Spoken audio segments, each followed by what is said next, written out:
বাংলাদেশ কুচ আদিবাসী যুব সংগঠন একটি নতুন সংগঠন। কুচ তথা সকল আদিবাসী জনগোষ্ঠীর জীবনমান উন্নয়নে যারা কাজ করার প্রত্যয় নিয়ে গঠন করা হয়েছে কুচ আদিবাসী যুব সংগঠন। বাংলাদেশে বসবাসরত অন্যান্য সকল আদিবাসীদের মতো কুচ আদিবাসীরা এখন অনেক পিছিয়ে পড়েছে। তারা প্রায় ধ্বংসের শেষ প্রান্তে এসে গেছে। অতীতে এদের পারিবারিক ইতিহাস ঐতিহ্য যথেষ্ট গৌরবময় ছিল। বর্তমানে শিক্ষা দীক্ষা কর্মসংস্থান ও পর্যাপ্ত সরকারি পৃষ্ঠপোষকতার অভাবে বড় লাজুক অবস্থায় আছে। পাশাপাশি তাদের সহজ সরলতাকে পুঁজি করে অন্যান্য জনগোষ্ঠীর লোকেরা এদের ধন সম্পদ ভূমি বিভিন্ন প্রতারণার মাধ্যমে ছিনিয়ে নিয়ে গেছে। তারা এখন জীবনের চরম সীমা অতিক্রম করেছে।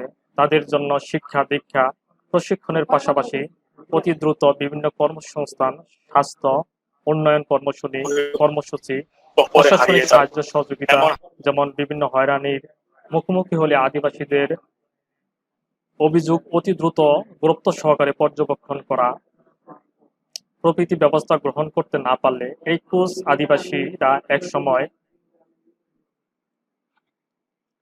কালের অতল গহ্বরে হারিয়ে যাবে। এমন হাজার সমস্যার ভেতর দিয়ে কুচ আদিবাসী জনগোষ্ঠী দিন পার করছে।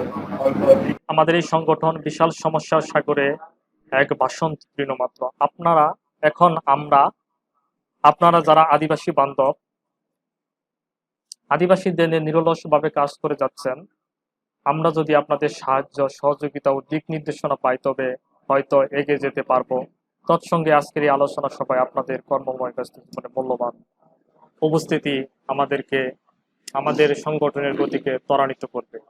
সম্মানিত সুধী, বাংলাদেশ কুচ আদিবাসী যুব সংগঠন কর্তৃক আয়োজিত অনলাইন ভিডিও কনফারেন্স ও মত বিনিময় সভায় আজকের আলোচনা সভায় যারা উপস্থিত রয়েছেন আমি তাদের পরিচয় করিয়ে দিচ্ছি। আমাদের আজকের এই অনুষ্ঠানে উদ্বোধক হিসেবে উপস্থিত থাকবেন শাহরের কবির স্যার, সভাপতি ঘাতক দালাল নির্মল কমিটি। প্রধান অতিথি হিসেবে আমাদের এই অনুষ্ঠানে উপস্থিত রয়েছেন অধ্যাপক ডক্টর নাজমা কামাল স্যার, ঢাকা বিশ্ববিদ্যালয় ইতিহাস বিভাগ, সভাপতি আরটিসি।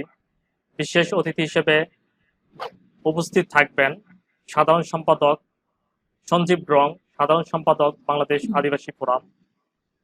আরো বিশেষ অতিথি হিসেবে উপস্থিত থাকবেন জান্নাতি ফেরদৌস, সাধারণ সম্পাদক আরটিসি।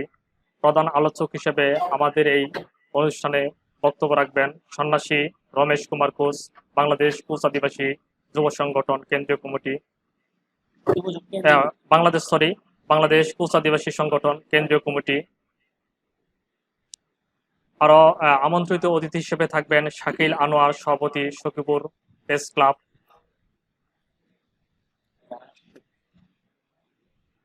এখন এছাড়াও আমাদের এই অনুষ্ঠানে উপস্থিত রয়েছেন সাইফুল ইসলাম শাপলু, ভাইস চেয়ারম্যান বিআরডিপি ও সাংবাদিক এশিয়ান টেলিভিশন। বাবু সুনীল সারথী বর্মন, সমাজ কল্যাণ বিষয়ক সম্পাদক টিডব্লিউ কেন্দ্রীয় কমিটি। Mahendra Chandra Ghosh, senior vice chairman Bangladesh Koch আদিবাসী সংগঠন কেন্দ্রীয় কমিটি। বীর মুক্তিযোদ্ধা প্রমোদ চন্দ্র ঘোষ, সভাপতি বাংলাদেশ কুচ আদিবাসী মুক্তিযোদ্ধা সংগঠন। ডক্টর উষা রঞ্জন ঘোষ, মুক্তিযোদ্ধা বাংলাদেশ কুচ আদিবাসী মুক্তিযোদ্ধা সংগঠন। গোপাল চন্দ্র ঘোষ, যুগ্ম আহ্বায়ক বাংলাদেশ কুচ আদিবাসী যুব সংগঠন। সুকেন্দ্র চন্দ্র ঘোষ, যুগ্ম আহ্বায়ক বাংলাদেশ কুচ আদিবাসী যুব সংগঠন। গোপাল কর্মকার, সহসভাপতি হিন্দু বৌদ্ধ খ্রিস্টান ঐক্য পরিষদ। আমাদের এই অনুষ্ঠানে সভাপতিত্ব করবেন কুচ লিটন সরকার সুশান্ত, আহ্বায়ক বাংলাদেশ কুচ আদিবাসী যুব সংগঠন। এছাড়াও আমাদের আজকের এই অনলাইন ভিডিও কনফারেন্স মিটিং এ উপস্থিত রয়েছেন বাংলাদেশ কুচ আদিবাসী যুব সংগঠনের আহ্বায়ক, যুগ্ম আহ্বায়ক এবং আহ্বায়ক কমিটির সকল সদস্য এবং বাংলাদেশ কুচ আদিবাসী সংগঠনের কেন্দ্রীয় কমিটির সকল সদস্য। সবাইকে জানাই বাংলাদেশ কুচ আদিবাসী যুব সংগঠনের পক্ষ থেকে অভিনন্দন, শুভেচ্ছা। আজকের এই অনুষ্ঠান শুরুতেই বাংলাদেশ কুচ আদিবাসী যুব সংগঠন কর্তৃক আয়োজিত আজকের এই অনুষ্ঠানে সভাপতির আসন গ্রহণ করার জন্য বিনীতভাবে অনুরোধ জানাচ্ছি কুচ লিটন সরকার সুশান্ত। ধন্যবাদ। বাংলাদেশ কুচ আদিবাসী যুব সংগঠন কর্তৃক আয়োজিত কোচ আদিবাসী যুব সংগঠনের পক্ষ থেকে আদিবাসীদের জাতীয় বাজেটের শুভেচ্ছা সুষম বক্তব্য বন্টন দেওয়ার জন্য বিশেষভাবে শীর্ষক অনুরোধ অনলাইন করা হলো। ভিডিও কনফারেন্সের মত বিনিময় ও আলোচনা সভা 2015। আজকের এই অনুষ্ঠানে আমাদের মাঝে উপস্থিত আছেন আজকের অনুষ্ঠানে প্রধান আকর্ষণ, প্রধান অতিথি, যে ব্যক্তি আদিবাসীদের সুখ দুঃখের কথা সবসময় চিন্তা ভাবনা করেন, আমার ব্যক্তিত্ব। আজকের এই অনুষ্ঠানের প্রধান অতিথি আমার শ্রদ্ধাভাজন অধ্যাপক ডক্টর মেজমা কামাল স্যার, সভাপতি আরডিসি। এবং আজকের এই অনুষ্ঠানে উপস্থিত আছেন উদ্বোধক হিসেবে বাংলাদেশের স্বনামধন্য ব্যক্তিত্ব, আদিবাসী বান্ধব আমার প্রিয় ব্যক্তিত্ব শ্রদ্ধাভাজন স্যার, সাহেরা কবির, সভাপতি ঘাতক দালাল নির্মল কমিটি।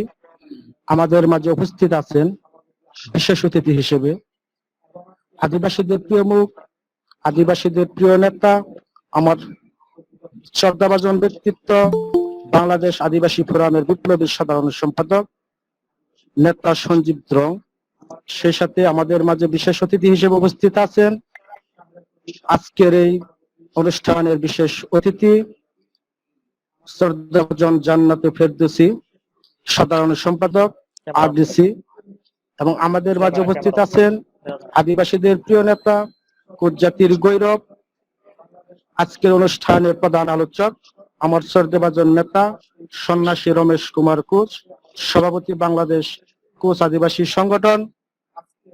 এবং সেই সাথে আমাদের মাঝে উপস্থিত আছেন আজকের এই অনুষ্ঠানের বিশেষ অতিথি আমার শ্রদ্ধাভাজন নেতা, বাংলাদেশ কোচ আদিবাসী সংগঠনের বিপ্লবী সাধারণ সম্পাদক কোচ রবেল মন্ডল। এবং সেই সাথে বিশেষ অতিথি হিসেবে আমাদের মাঝে উপস্থিত আছেন আজকের এই অনুষ্ঠানের আমন্ত্রিত অতিথি শাকিল আনোয়ার, সভাপতি সখীপুর প্রেস ক্লাব। এবং সেই সাথে আমাদের মাঝে উপস্থিত আছেন বাবু সুনীল সারথী বর্মন, সমাজ কল্যাণ বিষয়ক সম্পাদক TW কেন্দ্রীয় কমিটি। এবং আমাদের মাঝে উপস্থিত আছেন উষারঞ্জন কোচ, বাংলাদেশ কোচ আদিবাসী সংগঠনের সম্মানিত উপদেষ্টা মন্ডলীর সদস্য। এবং সেই সাথে উপস্থিত আছেন আমার সংগঠনের আহ্বায়ক কমিটির বিভিন্ন সদস্যবৃন্দ, প্রেস মিডিয়া, সাংবাদিক এবং অতিথিবৃন্দ। সকলকে বাংলাদেশ কোচ আদিবাসী যুব সংগঠনের পক্ষ থেকে অভিনন্দন ও শুভেচ্ছা এবং আমার পক্ষ থেকে ঈদ শুভেচ্ছা জানিয়ে আমি দু চারটি কথা আপনাদের মাঝে তুলে ধরতে চাই। সম্মানিত সুধী, আপনারা হয়তো জানেন 2009 সালে জাতির জনক বঙ্গবন্ধু শেখ মুজিবের সুযোগ্য কন্যা বর্তমান জননেত্রী শেখ হাসিনার শুভেচ্ছা বাণী দিয়ে আমাদের আজকের এই বাংলাদেশ কোচ আদিবাসী সংগঠন শুরু করেছিলাম। তারই হাত ধরে আজকের বাংলাদেশ কোচ আদিবাসী সংগঠনের অঙ্গ সংগঠন হিসেবে 2017 সালে আমাদের কোচ আদিবাসী যুব সংগঠন প্রতিষ্ঠিত হয়। দীর্ঘ পথ অতিক্রম করে আজকে আমরা আমাদের জাতির জন্য কিছু করার জন্য চিন্তা চেতনা নিয়ে আমাদের যুব সমাজ, বিশেষ করে কোচ জাতি, আমরা একটি মিলবন্ধনে আবদ্ধ হয়েছি। সম্মানিত সুধী, আমি বক্তব্য দিব না, বক্তব্য দিবেন নেতৃবৃন্দ। আমি শুধু আমার দু চারটি কথা আপনাদের মাঝে উপস্থাপন করতে চাই। আমাদের জাতীয় আদিবাসীদের যে বাজেট প্রণয়ন করা হয়েছে, আমি চাই এই বাজেটে সকল আদিবাসীর মানুষ তাদের সুষম বন্টন অনুসারে যাতে তাদের হিস্সা বুঝে পায়। এবং আমি বিশেষ করে আর কিছু কথা বলে আমার কথা শেষ করব। আমরা শিক্ষিত যুব সমাজ অনেক কষ্ট করে আমাদের ছাত্র জীবনে আমরা লেখাপড়া করি। যখন আমরা চাকরির প্রতিযোগিতায় লিপ্ত হই, হয়তো চাকরি না পেয়ে আমরা হতাশাগ্রস্ত হয়ে আবার আমাদের সমাজে ফিরে আসি। আমি চাই আমাদের এই ছাত্র যুব সমাজ, যারা শিক্ষিত বেকার সমাজ আছে, তাদেরকে আদিবাসী বাজেটের মধ্যে যাতে একটা বরাদ্দ এই বেকার যুবকদের জন্য দেওয়া হয়, সেই আহ্বান জানিয়ে সবাইকে আমার বাংলাদেশ কোচ আদিবাসী যুব সংগঠনের পক্ষ থেকে শুভেচ্ছা ও ধন্যবাদ জানিয়ে আমার শুভেচ্ছামূলক বক্তব্য আমি এখানে শেষ করছি। ধন্যবাদ সবাইকে।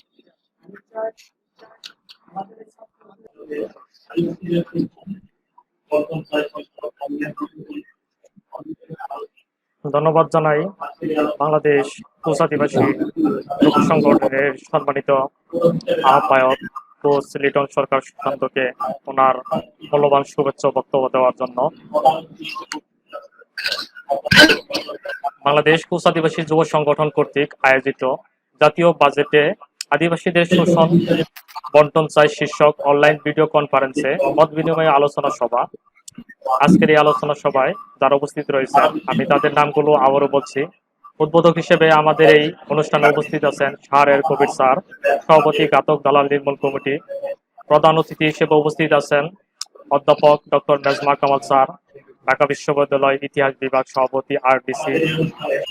বিশেষ অতিথি হিসেবে আমাদের মাঝে উপস্থিত হয়েছেন সঞ্জীব রং, সাধারণ সম্পাদক বাংলাদেশ আদিবাসী ফোরাম। আরো বিশেষ অতিথি হিসেবে উপস্থিত রয়েছে জান্নাতি ফেরদৌস, সাধারণ সম্পাদক আরডিসি। প্রধান আলোচক হিসেবে আমাদের এই অনুষ্ঠানে বক্তব্য রাখবেন সন্ন্যাসী রমেশ কুমার কোচ, সভাপতি বাংলাদেশ কোচ আদিবাসী সংগঠন কেন্দ্রীয় কমিটি। আমাদের এই অনুষ্ঠানে যারা সম্মানিত অতিথি হিসেবে উপস্থিত রয়েছেন, সবাইকে বাংলাদেশ কোচ আদিবাসী সংগঠনের পক্ষ থেকে শুভেচ্ছা এবং অভিনন্দন জানাচ্ছি। এখন আজকের আমাদের আলোচনার বিষয়বস্তু হলো জাতীয় বাজেটে আদিবাসীদের জন্য সুষম বন্টন চাই। আমরা আদিবাসী, বাংলাদেশের আমরা আদিবাসী জনগোষ্ঠী। বাংলাদেশের জনগোষ্ঠীর মধ্যে পিছিয়ে পড়া জনগোষ্ঠী হলো আদিবাসী। তার মধ্যে সবচেয়ে পিছিয়ে পড়া জনগোষ্ঠী হলো কি কোচ। এই কোচরা এক সময় বাংলার সবচেয়ে সমৃদ্ধশালী জাতি ছিল তাদের গোলা ভরা ধান, পুকুর ভরা মাছ, খাদা ভরা জমি। কিন্তু আজ এই জাতি এমন এক স্তরে এসে পৌঁছেছে, এই জাতি অনেক নিষ্পেষিত, অসহায়। এখন আপনারা যারা উপস্থিত হয়েছেন আমাদের প্রতিনিধিত্ব হয়ে, আপনারা যদি জাতীয় বাজেটে আমাদের এই বিষয়গুলো তুলে ধরেন, আমাদের এই কোচ জাতি এবং সমগ্র বাংলাদেশ আদিবাসী জাতির অনেক উপকার হবে। আমাদের এই অনুষ্ঠানে যারা সম্মানিত অতিথি, তাদেরকে আমি আবারও ধন্যবাদ জানাচ্ছি। বাংলাদেশ কোচ আদিবাসী যুব সংগঠনের পক্ষ থেকে সংক্ষিপ্ত আকারে আজকের বাংলাদেশ কোচ আদিবাসী যুব সংগঠন কর্তৃক আয়োজিত জাতীয় বাজেটে সুষম বন্টন চাই শীর্ষক আলোচনা সভায় সম্মানিত অতিথি আছেন যারা, সবাইকে আমি আমার অন্তরের স্তর থেকে আন্তরিক অভিনন্দন ও শুভেচ্ছা। এই সংক্ষিপ্ত আকারে কিছু কথা বলবো, যেহেতু এখানে অনেক অতিথি আসছেন আমাদের মাঝে, অনেক গেস্ট আসছেন, অনেক সম্মানিত সদস্য আছেন, এনারা কথা বলবেন। সেজন্য আমি আপনাদের কাছ থেকে 2-4 মিনিট কথা বলবো, বেশি কথা বলবো না। আসলে আমাদের যে সংগঠনটা করা হয়েছে বা বাংলাদেশে যে আমাদের আদিবাসী সংগঠন, বিশেষ করে আমাদের যে কোচ আদিবাসী সংগঠন, সেই সংগঠনের আলোকে আমরা একটা শিক্ষিত যুবক, ছাত্র সবাই মিলে এমনকি সমাজের মধ্যবিত্ত লোক নিয়ে আমরা কিছু কাজ করতে চাচ্ছি। আপনার এই কাজের সহযোগিতার পিছনে আপনাদের যদি আমাদের পাশে থাকেন, সেক্ষেত্রে আমরা অগ্রসর হতে পারবো। যেহেতু আমরা কোচ জাতি অনেক পিছিয়ে আছি শিক্ষা দীক্ষায়, এদেরকে উপরে নেওয়ার জন্য একমাত্র আপনারা আমাদের পথের সিঁড়ি এবং আপনারা আমার পথ নির্দেশক, আপনারা আমাদের জাতির ভবিষ্যৎ।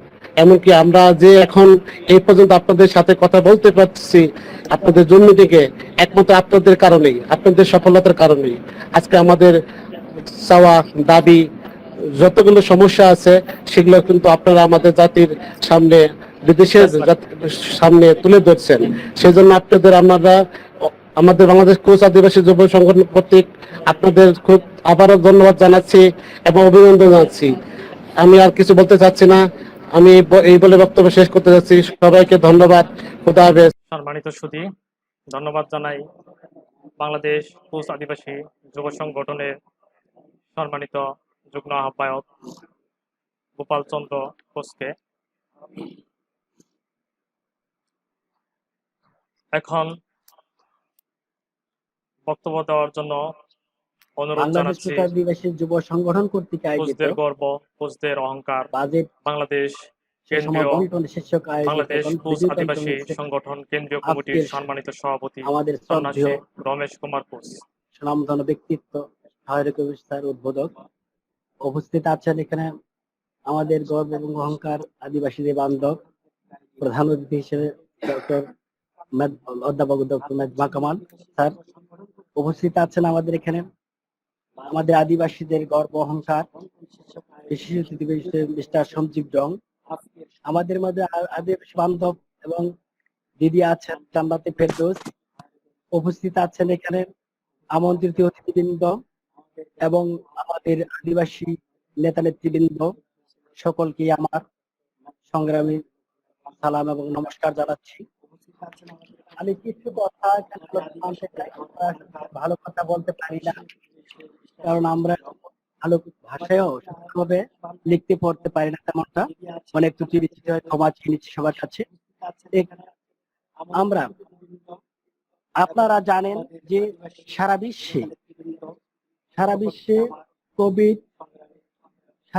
কোভিড-19 কোটি কোটি মানুষে আক্রান্ত এবং লক্ষ লক্ষ মানুষ মৃত্যুবরণ করেছেন। বর্তমানে বাংলাদেশেও কঠিন অবস্থায় অবস্থান করছে। সবুজ শ্যামল প্রকৃতির সুন্দরী সোনালী সৌন্দর্যে বৈচিত্র্যময় অতুলনীয় বহুরূপে রূপসী স্বাধীন সার্বভৌমত্ব বঙ্গবন্ধুর স্বপ্নের এই সোনার বাংলাদেশ। এই দেশে বহু জাতি মানুষের বসবাস রয়েছে। তাছাড়া বাংলার এই ধরিত্রীকে প্রকৃতির সৌন্দর্য সুন্দর করার জন্য রয়েছে বহু প্রজাতির পশু পঙ্খী, বৃক্ষ, তরুলতা, জলভূমি, খাল, বিল, নদ, নদী, সাগর, পদ্ম, পুষ্প, গোলাপ, জুই, চামেলি, শাপলা।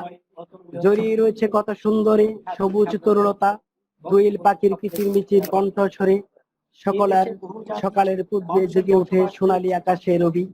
ঘুম থেকে উঠে সকলেই প্রতিদিন দেখতে চায় সুন্দর সকালের এই স্বাধীন সোনালী আকাশে মিষ্টি সূর্যের ছবি। সূর্যের নিজস্ব স্বাধীনতা আছে, তাই সূর্য মহান সৃষ্টিকর্তার সমগ্র সৃষ্টিকে সমভাবে তার নিজস্ব রশ্মি এবং আলো সকলকে দিয়ে যায়। সে স্বাধীনভাবে উঠে স্বাধীনভাবে অস্ত যায়, না শুনে কারো কথা, না মানে কারো বাধা। আমি মনে করি এর নাম গণতন্ত্র, এটাই স্বাধীনতা। বাংলাদেশ কোচ আদিবাসী যুব সংগঠন কর্তৃক আয়োজিত জাতীয় বাজেটে আদিবাসীদের সুষম বন্টন চাই শীর্ষক অনলাইন ভিডিও কনফারেন্সে মত বিনিময় আলোচনা সভার উদ্বোধক প্রধান অতিথি, বিশেষ অতিথি, আমন্ত্রিত অতিথি, প্রিন্ট মিডিয়ার সাংবাদিক বন্ধুগণ ও বৃহত্তর জনগোষ্ঠীর আদিবাসী বান্ধব, আমার আদিবাসী নেতা নেতৃবৃন্দ, উপস্থিত অনুপস্থিত বাংলার সকল মানুষকে স্বাধীনতার সুবর্ণ জয়ন্তীতে বাংলাদেশ কোচ আদিবাসী সংগঠনের পক্ষ থেকে বিনম্র শ্রদ্ধা, স্বাধীনতার 50 বছরের শুভেচ্ছা, অভিনন্দন ও ভালোবাসা গ্রহণ করুন। 7-6 হাজার ভাষাভাষী মানুষের মধ্যে সারা বিশ্বের প্রায় 47 কোটি আদিবাসীর বসবাস রয়েছে এবং বাংলাদেশেও কমপক্ষে 75টি জাতির মধ্যে 32 লক্ষাধিক আদিবাসী বসবাস করে, যার 75% মানুষের সমতল এলাকায় বসবাস রয়েছে এবং বাকি 25% আদিবাসী পার্বত্য অঞ্চল তথা খাগড়াছড়ি, বান্দরবান ও রাঙ্গামাটি এই 3টি জেলায় বসবাস করে। পার্বত্য এলাকায় 25% আদিবাসীদের জন্য যদি 1000 কোটি টাকার উপরে বরাদ্দ দেওয়া হয়, তাহলে সমতলে 75% আদিবাসীদের জন্য কত টাকা বরাদ্দ হওয়া উচিত? সমতলে আদিবাসীদের জন্য মাত্র 80 কোটি টাকা বরাদ্দ থাকে, তাহলে পার্বত্য এলাকার তুলনায় অন্তত কমপক্ষে 500 কোটি টাকা বরাদ্দ হওয়া চাই।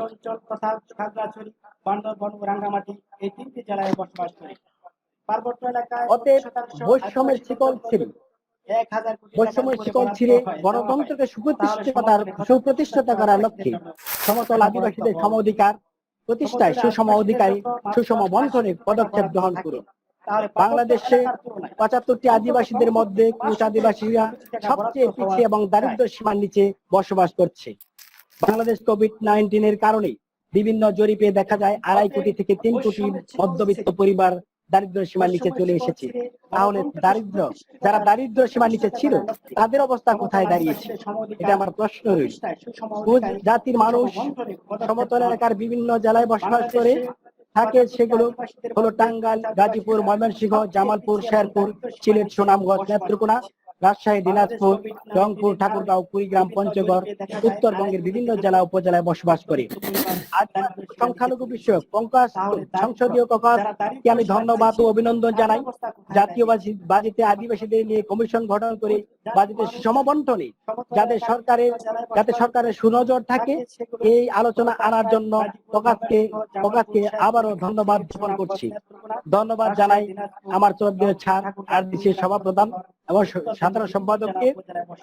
আদিবাসীদের গর্ব এবং অহংকার ব্যারিস্টার রাজা দেবাশিস রায় ও দাদা আমাদের সমতলের গর্ব, অহংকার এবং ব্যক্তিত্ব, আদিবাসীদের প্রাণ সঞ্জিত দম দাদাকে জাতীয় বাজেটে সুষম বন্টনে বক্তব্য রাখার জন্য বাংলাদেশ কোচ আদিবাসী সংগঠনের পক্ষ থেকে শুভেচ্ছা, অভিনন্দন ও ভালোবাসা রইল।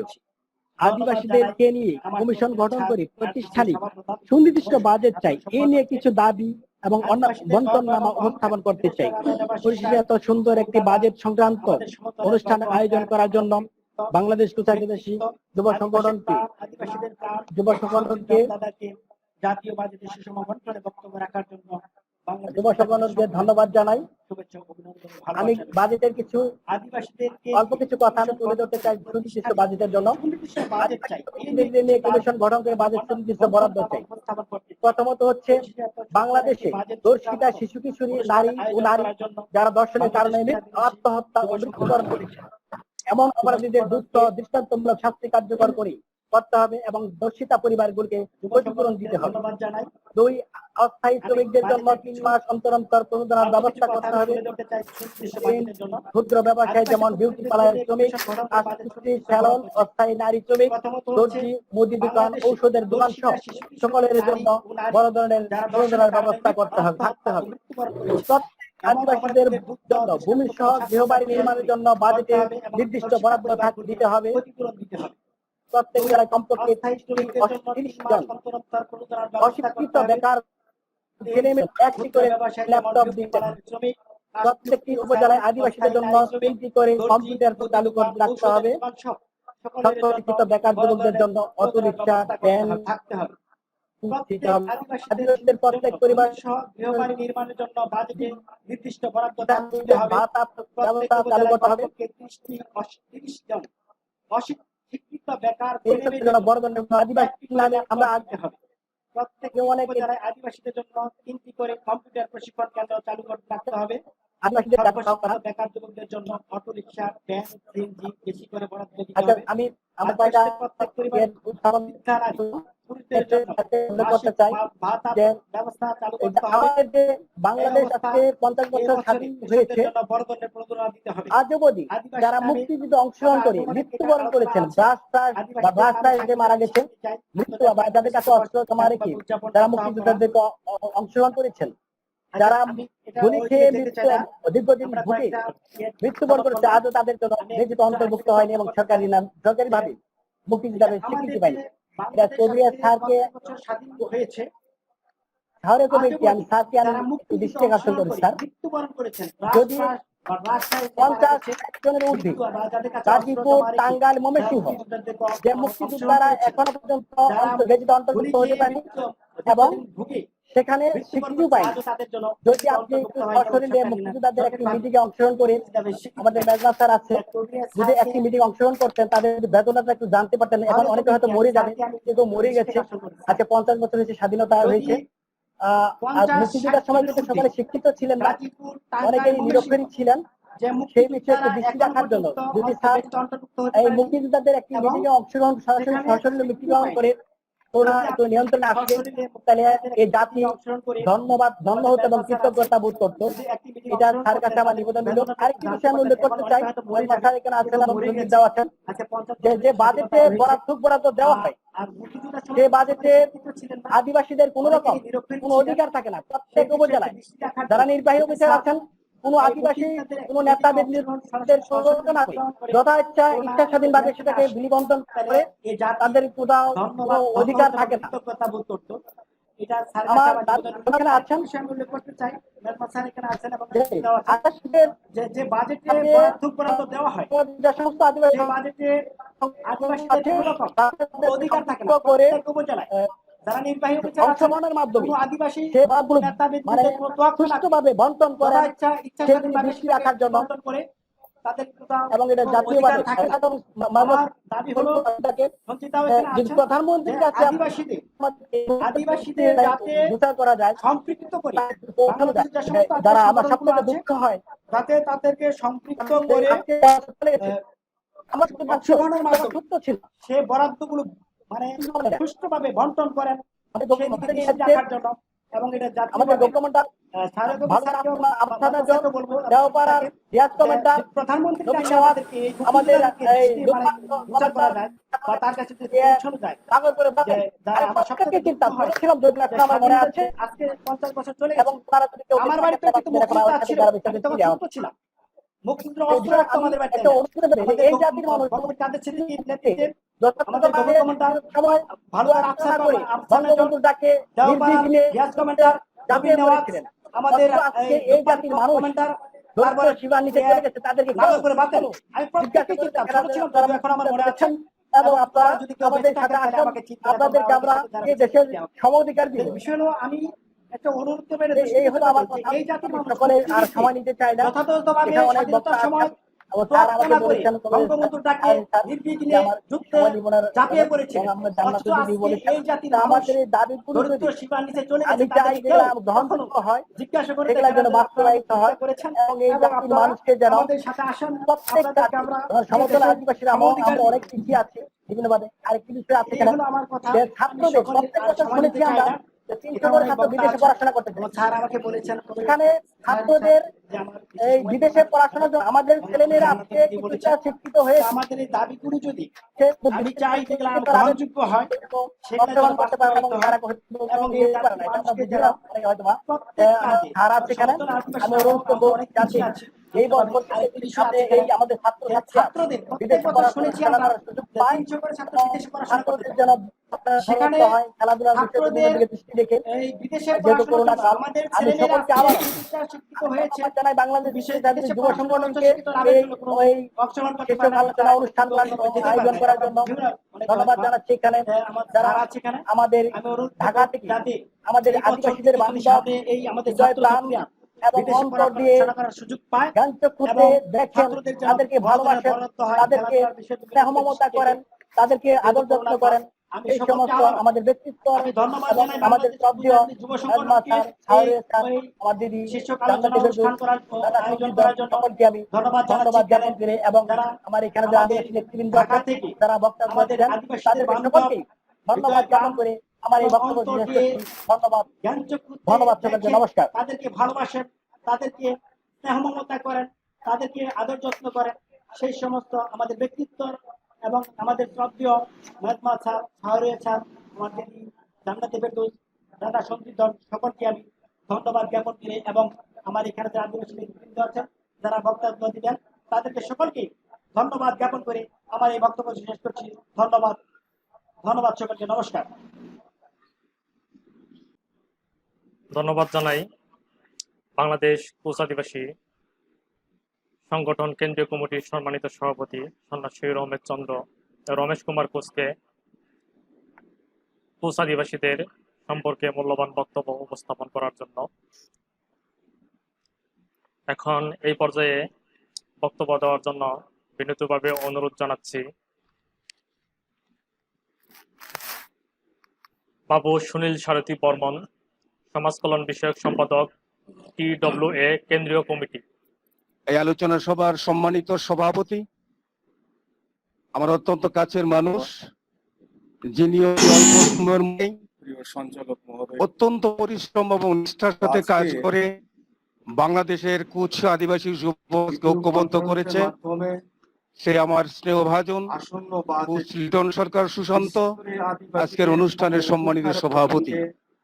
আমাদের এই অনুষ্ঠানে উপস্থিত রয়েছেন সম্মানিত সভাপতি, অনুষ্ঠানের মধ্যমণি, আমার প্রধান অত্যন্ত আকর্ষণ, মানুষ, বাংলাদেশের যিনি অতি সর্বোত্তম অল্প শ্রদ্ধেয় সময়ের মধ্যেই গুণীজন অত্যন্ত ডক্টর পরিশ্রম মেজবা এবং কামাল নিষ্ঠার স্যার, সাথে কাজ করে যিনি বাংলাদেশের সবসময় আদিবাসীদের নিয়ে গবেষণা করে যাচ্ছেন, কাজ করে যাচ্ছেন আদিবাসীদের ভাগ্য উন্নয়নের জন্য। নিজের অনেক সময় উনি ব্যস্ত রাখেন আমাদের উন্নয়নের জন্য। সেই মেজবা কামাল স্যার অনুষ্ঠানে রয়েছেন। আজকের অনুষ্ঠানের শুভ উদ্বোধক জনাব শাহরুর কবির স্যার, সভাপতি ঘাতক দালাল নির্মূল কমিটি। আজকের অনুষ্ঠানের বিশেষ অতিথি হিসাবে আসন গ্রহণ করেছেন আদিবাসীদের অহংকার, আদিবাসীদের প্রমুখ মিস্টার সঞ্জীব রং, সাধারণ সম্পাদক বাংলাদেশ আদিবাসী ফোরাম। বিশেষ অতিথি হিসাবে অনুষ্ঠানে উপস্থিত রয়েছেন জান্নাতে ফেরদৌস, সাধারণ সম্পাদক আরডিসি। বিশেষ হিসাবে উপস্থিত রয়েছেন অন্যান্য নেতৃবৃন্দ। আজকের অনুষ্ঠানের প্রধান আলোচক বাংলাদেশ কুচ আদিবাসী সংগঠনের সংগ্রামী সভাপতি বন্ধুবর সন্ন্যাসী রমেশ কুমার কুচ সহ সকল আদিবাসী নেতৃবৃন্দ এবং যুব সমাজের ভাইয়েরা এবং বোনেরা, সকলকে বাংলাদেশ ট্রাইবাল ওয়েলফেয়ার অ্যাসোসিয়েশন কেন্দ্রীয় কমিটির পক্ষ থেকে সাধুবাদ জানাচ্ছি, ধন্যবাদ জানাচ্ছি এবং শুভেচ্ছা জানাচ্ছি। আমি আমার বক্তৃতা লম্বা করব না, আমি শুধু একটি কথাই বলতে চাই। আজকে যে সংগঠনের মাধ্যমে আজকের এই অনুষ্ঠান, এই সংগঠনে কুচ আদিবাসী জাতি বাংলাদেশের আদিবাসীদের মধ্যে যে ইয়ে রয়েছে, কমিউনিটি রয়েছে, তার মধ্যে অন্যতম। কালের বিবর্তনে প্রধান আলোচক বলেছেন এই কুচ সম্প্রদায়ের এক সময় অনেক কিছু ছিল, কিন্তু কালের বিবর্তনে সব হারিয়ে গেছে। এই কুচ সমাজ সহ সমগ্র বাংলাদেশের আদিবাসীদের ঐক্যবদ্ধ করতে এবং আর্থসামাজিক উন্নয়নে এই বাংলাদেশের সকল কাজে এদের জন্য সম্পৃক্ত থাকতে পারে, তার জন্য বাজেট একটা বিশিষ্ট দিক এবং বৈশিষ্ট্য রাখে। তার কারণ এই বাজেটে বক্তারা বলেছেন যে আমরা আদিবাসী হওয়া সত্ত্বেও সংখ্যানুপাতে আমাদের কোনো বাজেট নাই। পার্বত্য চট্টগ্রামের টাকা দেখা যায় আমাদের চেয়ে অনেক সংখ্যায় কম হওয়া সত্ত্বেও, তারা হওয়া সত্ত্বেও এবং আমরাও আদিবাসী সমতলে, তারপরেও বাজেটের দিক থেকে সরকারের পক্ষ থেকে আমাদের বিভিন্নভাবে বৈষম্যের শিকার হতে হচ্ছে। আমি শুধু বলতে চাই এই আদিবাসী সমাজের ছাত্র এবং যুব উন্নয়নের জন্য আগামী বাজেটে যেন এমন কিছু করা হয় যাতে করে আমাদের শিক্ষিত বেকার যুবক এবং আদিবাসী যুব বেকার যারা আছে তারা যেন কর্মসংস্থানের মাধ্যমে এই বাংলাদেশে সুন্দরভাবে শান্তিপূর্ণভাবে বসবাস করতে পারে, সেই প্রত্যাশা রেখে আজকে আপনারা যে নেতৃবৃন্দ, যে মান্যবর পূজনীয় ব্যক্তিবর্গ আমাদের এই ক্ষুদ্র আয়োজনে অংশগ্রহণ করেছেন, আপনাদের মূল্যবান সময় নষ্ট করেছেন, তার জন্য পুনরায় এই কুচ সম্প্রদায় তথাকথিত ট্রাইবাল ওয়েলফেয়ার অ্যাসোসিয়েশন কেন্দ্রীয় কমিটির পক্ষ থেকে আপনাদের অসংখ্য ধন্যবাদ, সাধুবাদ, শুভেচ্ছা জানিয়ে এবং আমাদের এই সংগঠনের উত্তরোত্তর শ্রীবৃদ্ধ কামনা করে আমি আমার সংক্ষিপ্ত আলোচনা শেষ করছি। সকলে ভালো থাকেন, সকলকে নমস্কার। যে মান্যবর পূজনীয় ব্যক্তিবর্গ আমাদের এই ক্ষুদ্র আয়োজনে অংশগ্রহণ করেছেন, আপনাদের মূল্যবান সময় নষ্ট করেছেন, তার জন্য পুনরায় এই কুচ সম্প্রদায় তথাকথিত ট্রাইবাল ওয়েলফেয়ার অ্যাসোসিয়েশন কেন্দ্রীয় কমিটির পক্ষ থেকে আপনাদের অসংখ্য ধন্যবাদ, সাধুবাদ, শুভেচ্ছা জানিয়ে এবং আমাদের এই সংগঠনের উত্তরোত্তর শ্রীবৃদ্ধ কামনা করে আমি আমার সংক্ষিপ্ত আলোচনা শেষ করছি। সকলে ভালো থাকেন, সকলকে নমস্কার।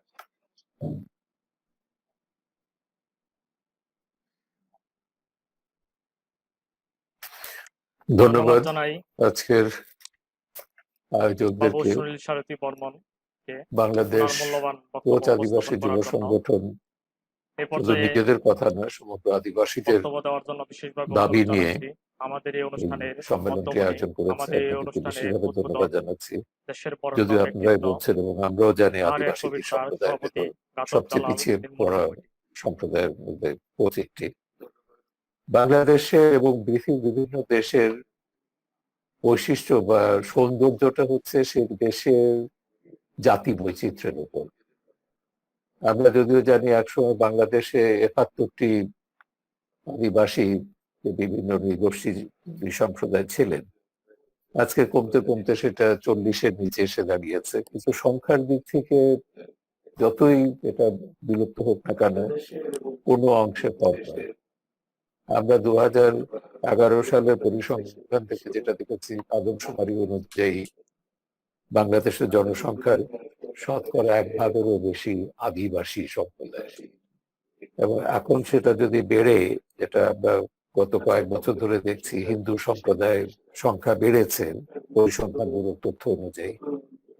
9 ভাগ ছিল যেটা 2011 সালে, সেটা বেড়ে এখন 11 ভাগের উপরে দাঁড়িয়েছে। সেই হিসেবে আমরা আদিবাসী সম্প্রদায়ের ক্ষেত্রে বলতে পারি যে এটি 1 ভাগের উপরে দাঁড়িয়েছে, এবং হিসেব করলে দেখা যাবে এখন প্রায় 18 থেকে 20 লক্ষ আদিবাসী জনগোষ্ঠী বাংলাদেশে রয়েছে। 18 থেকে 20 লক্ষ, এটা কিন্তু ইউরোপের অনেক দেশের মোট জনসংখ্যার চেয়ে বেশি। আর বাংলাদেশের 17 কোটির তুলনায় হয়তো অনেক কম। কিন্তু এই সংখ্যাটা আপনাদের বক্তব্য থেকে যেটা আমি একটু পার্থক্য মতো পার্থক্য রয়েছে আমার, যে যদি আপনারা নিজেদের মধ্যে বিভাজনটি তৈরি করেন যে পাহাড়িদের জন্য বাজেট এত, আমাদের জন্য এত কম, না, এটা হচ্ছে সরকার বা প্রশাসন একটা উদ্দেশ্যমূলক ভাবে, হয়তো কিছু কারণ থাকতে পারে, কিন্তু একটা বৈষম্য তো করছে পাহাড়ি সমতলের আদিবাসীদের মধ্যে। সরকারিভাবে একটা বৈষম্য নীতি সেখানে কাজ করে, কিন্তু পাহাড়ের আদিবাসীদের কথা মনে রাখতে হবে, তাদেরকে কিন্তু এর জন্য দীর্ঘকাল লড়াই করতে হয়েছে, যুদ্ধ করতে হয়েছে, এবং শান্তি চুক্তি করে তাদেরকে মূল ধারায় আনতে হয়েছে, এবং তাদের জন্য যে বিশেষ বরাদ্দগুলো, তারা দাবিগুলো আদায় করার জন্য সংগ্রাম করেছে। না, আমি সশস্ত্র সংগ্রামের কথা বলছি না, কিন্তু আমি এটা মনে করি যে আজকে আদিবাসী সম্প্রদায়ের মধ্যে এই বিভাজন থাকলে চলবে না। পাহাড় এবং বাংলাদেশের সমতলের আদিবাসীদের ঐক্যবদ্ধ হয়েই তাদের যে মোট জনসংখ্যার যে মূলধারার যে জনসংখ্যা, আমি যদি বলি বাঙালিদের তুলনায় তারা যে পিছিয়ে রয়েছে বিভিন্ন ক্ষেত্রে, এই বৈষম্যগুলো দূর করতে হবে। বৈষম্য দূর করা নয়, আপনার একসময় আপনার রমেশবাবু যেটা বলেছেন ছাত্রদের ব্যাপারে, ছাত্ররা পাশ করে হচ্ছে চাকরি পাচ্ছে না। হ্যাঁ, এখানে সেই সুযোগ সুবিধাগুলো বাঙালি ছাত্ররা যে সুযোগ সুবিধাগুলো পাচ্ছে, আদিবাসীরা সেই সুযোগ সুবিধাগুলো রাষ্ট্রের কাছ থেকে পাচ্ছে কিনা।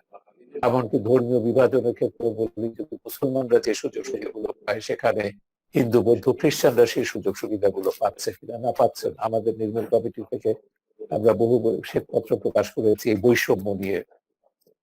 ধর্মীয় সংখ্যালঘু, জাতিগত সংখ্যালঘুর যে বৈষম্য দীর্ঘকাল ধরে, বিশেষ করে 75 পর থেকে তো এটা রাষ্ট্রীয় নীতিতে পরিণত হয়েছে। ধর্মীয় এবং জাতিগত সংখ্যালঘুর উপর বৈষম্য, নিপীড়ন, নির্যাতন, এটা একটা রাষ্ট্রীয় নীতিতে পরিণত হয়েছিল। যদিও বঙ্গবন্ধুর কন্যা প্রধানমন্ত্রী শেখ হাসিনা পার্বত্য শান্তি চুক্তি করে একটি অসাধারণ দৃষ্টান্ত স্থাপন করেছেন, যে পিছিয়ে পড়া সম্প্রদায়ের জন্য কতগুলো সুযোগ সুবিধা, তাদের জন্য বিশেষ সুযোগ সুবিধা, সেটাও কোনো করুণা নয়, এটা সংবিধানে সেই অধিকার সরকারকে দেওয়া হয়েছে। সংবিধানে পিছিয়ে পড়া জনগোষ্ঠীর জন্য কতগুলো বিশেষ অধিকার মর্যাদার কথা বলা হয়েছে, সেই অনুযায়ী পার্বত্য শান্তি চুক্তি হয়েছে। এবং সেই অনুযায়ী আমি মনে করি যে কিছুদিন আগে, কয়েক বছর আগে ছাত্র যে আন্দোলনটা করেছিল কোটা বিরোধী, এবং তার ফলে প্রধানমন্ত্রীও ক্ষুব্ধ হয়ে বলেছিলেন না কোটা প্রথা বাতিল করা হবে। হ্যাঁ, কোটা প্রথা নিয়ে অনেক সমালোচনা আছে, অনেক যে ক্ষেত্রে যেটা হচ্ছে কোটার দরকার নেই, সেখানেও তাদের কোটা দেওয়া হয়েছে, জেলাগতভাবে ইত্যাদি অনেক জায়গায় আছে, প্রশাসনের আমলাদের ক্ষেত্রে, এইসব আমলাদের সন্তানগুলোর ক্ষেত্রে। কিন্তু আমরা বলেছি কিছু জায়গায় কোটার দরকার আছে। মুক্তিযোদ্ধাদের সন্তানের জন্য 30% না হলেও সেখানে কোটার দরকার আছে। বিশেষ করে আদিবাসীদের ছাত্র ছাত্রীদের জন্য কোটার বিশেষ প্রয়োজন রয়েছে। এইটা সরকার, আপনাদের মূল নীতিতে সেটা আসতে হবে, পরিষ্কার ভাবে বলতে হবে এখানে কোটার ব্যবস্থা এখানে রাখতে হবে। না হলে যে চাকরির ক্ষেত্রে যে সুযোগ সুবিধাগুলো আমাদের দরকার, সেগুলো আমরা পাচ্ছি না।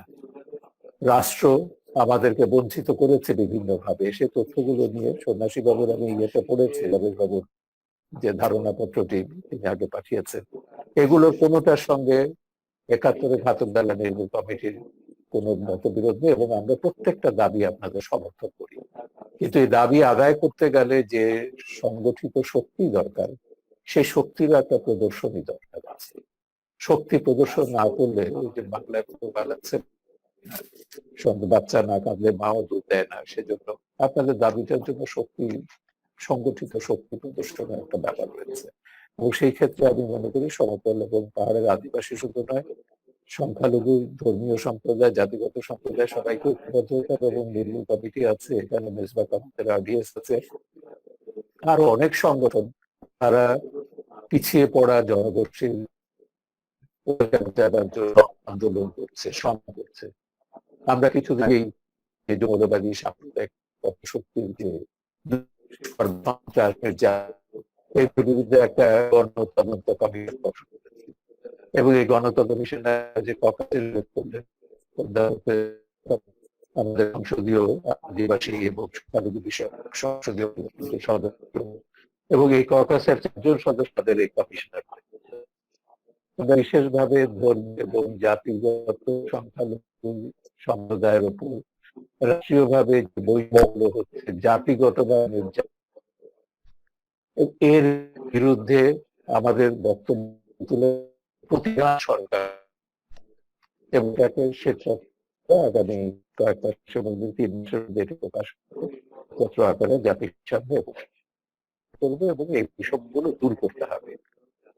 রমেশ বাবু নারী নির্যাতনের ক্ষেত্রে, আদিবাসী নারী নির্যাতনের ক্ষেত্রে বিষয়টা বলেছেন, এখানে আমাদের শুধু সমর্থন নয়, আমরা এখানে আরো যেটি বিশেষ করে সংখ্যালঘু যেটা দেখেছি, ধর্মীয় আদিবাসী যে নির্যাতকরা ন্যায় পাচ্ছেন না এবং ধর্ষক শাস্তি পাচ্ছে না। এটা আমাদের 150 বছরের ফৌজদারি দণ্ডবিধি যেটা, তার সীমাবদ্ধতা আছে। এই সীমাবদ্ধতার কারণ প্রথম কথা হচ্ছে প্রান্তিক জনগোষ্ঠী, ঈশ্বর জনগোষ্ঠীর অংশ, তারা কিন্তু অধিকাংশে নির্যাতিত হলে, ধর্ষিত হলে তারা কিন্তু অভিযোগগুলো করেন না, যারা আরো নির্যাতন আশঙ্কায় কিছুর মধ্যে থানাতে যাচ্ছেন, তারাও যেটা আদালত থেকে দ্বিতীয়বার ধর্ষিত হতে হচ্ছে, সাক্ষী বিচারের রিপোর্ট লাগবে, ডাক্তারের রিপোর্ট, এর ফলে তারা সেখানে ন্যায় পাচ্ছেন না এবং অপরাধের মাত্রা কমছে না। এই জন্য এটি সুনির্দিষ্ট ভাবে আইন কমিশনের সঙ্গে বসে করে আমরা সংখ্যালঘু এই যে নির্যাতন হচ্ছে এদের জন্য সংখ্যালঘু সুরক্ষা আছে এবং এই সঙ্গে আমরা ধর্মীয় সংখ্যালঘু বোঝাচ্ছি, জাতিগত সংখ্যালঘু সুরক্ষা আমাদের দরকার। এবং পৃথিবীর আরো দেশে এই ধরনের আইন বেড়েছে। আমাদের একটা পার্বত্য চট্টগ্রাম বিষয়ক একটা মন্ত্রণালয় রয়েছে, কিন্তু সেখানে অন্যান্য সংখ্যালঘু সরকার জন্য সমতল আদিবাসীদের মন্ত্রণালয় নেই, পৃথক কোনো কমিশন, মানবাধিকার কমিশন এগুলো নিয়ে কাজ করতে তারা অতটা সময় না। আমরা সংখ্যালঘুদের জন্য জাতীয় সংগীত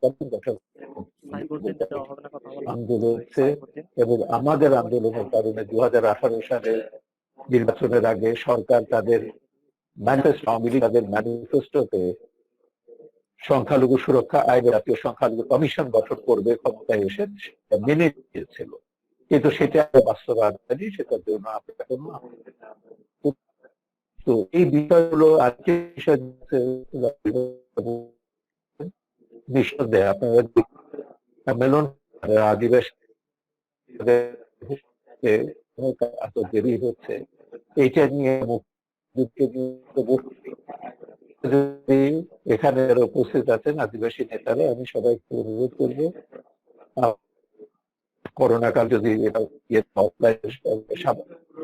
সম্ভব কোন মিলনায়তনে সম্ভব নয়, কিন্তু আমরা অনলাইনে আমরা এই ধরনের একটা সম্মেলন করতে পারি কিনা। আপনারা আদিবাসী মুক্তিযোদ্ধা যারা এখনো তালিকাভুক্ত হন নাই, আদিবাসী নির্যাতিত নারী যারা এখনো তালিকাভুক্ত হন নাই, তারা যদি একটা সম্মেলনে অংশগ্রহণ করেন, অনলাইন সম্মেলনে আপনারা যুক্ত করতে পারেন।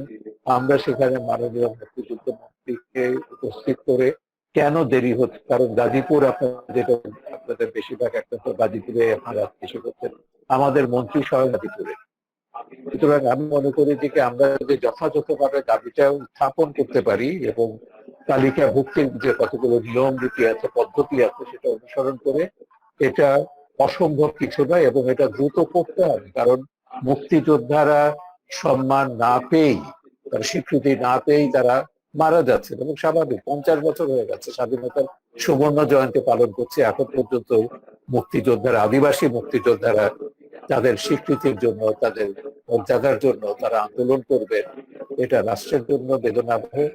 আমাদের সকলের জাতি হিসেবে আমাদের সকলের জন্য এটা একটা লজ্জার বিষয়। স্বাধীনতা সুবর্ণ জয়ন্তী করব, স্বাধীনতা বিরোধীরা এখানে বিভিন্ন পদে বিভিন্ন জায়গায় বসে আছে, তাদের রাজনীতি, তাদের সন্ত্রাস, তাদের সবকিছু চলছে, কিন্তু মুক্তিযোদ্ধারা মর্যাদা পাচ্ছেন না।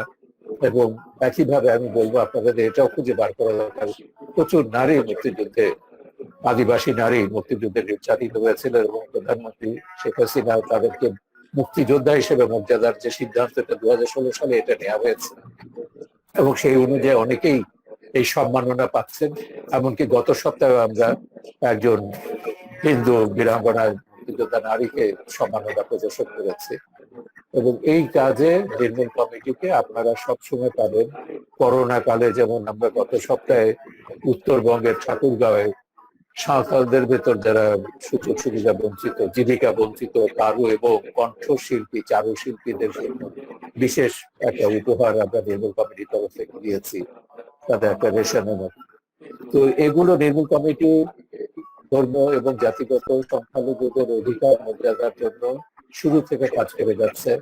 কমিশন গঠন করে সরকারের উপর বিভিন্ন চাপ প্রয়োগ করে এবং কিছু দাবি আমরা আদায়ও করেছি, কিন্তু পুরো দাবিটা আপনাদের যেটা হচ্ছে, আমাদের সন্ন্যাসী রমেশ কুমার কোচ যে দাবিনামা উত্থাপন করেছেন, তার সঙ্গে সম্পূর্ণ সংহতি প্রকাশ করে, একাত্মতা প্রকাশ করে আমি এটুকু বলবো, এই দাবি আদায় করতে গেলে, এবং আরো দাবি রয়েছে মর্যাদার ক্ষেত্রে, আরো অনেক দাবি রয়েছে, সেটা আমরা বলতে ঠিক করতে পারি।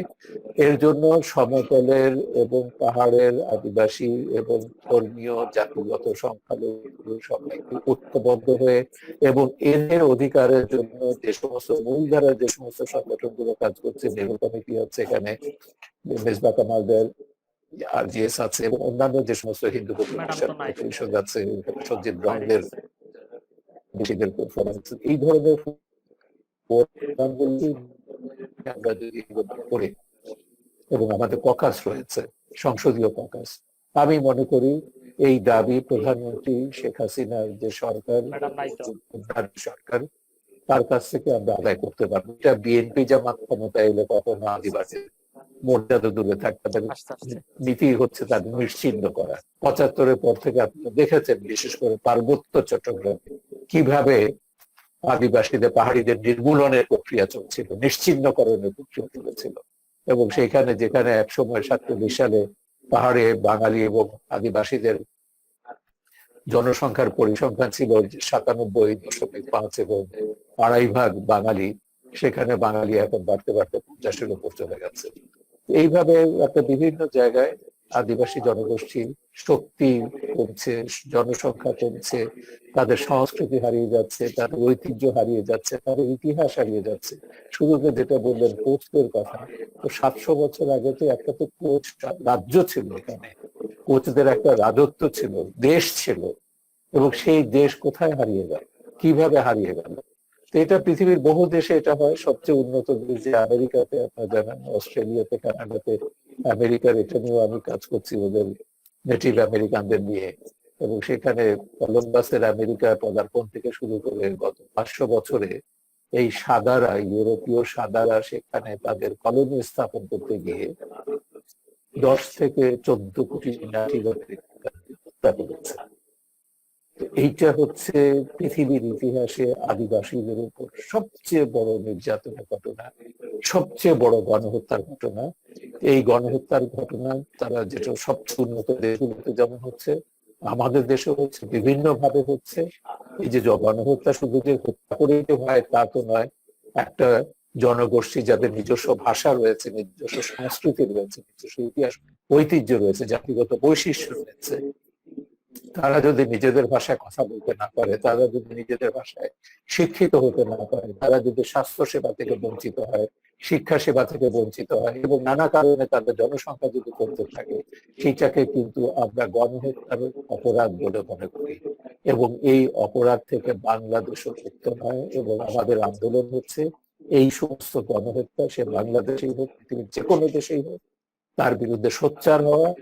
এবং আমরা আশা করি আমরা যারা মানবতার কথা বলি, ধর্মনিরপেক্ষ মানবতার জন্য আন্দোলন করছি, আমরা সবাই ঐক্যবদ্ধ হলে আমরা মানবিক সমাজ, যেটা সেই আমাদের মুক্তিযুদ্ধের যে স্বপ্ন ছিল, বঙ্গবন্ধুর যে স্বপ্ন ছিল, ধর্মনিরপেক্ষ মানবিক রাষ্ট্র এবং সমাজ আমরা গঠন করতে পারবো।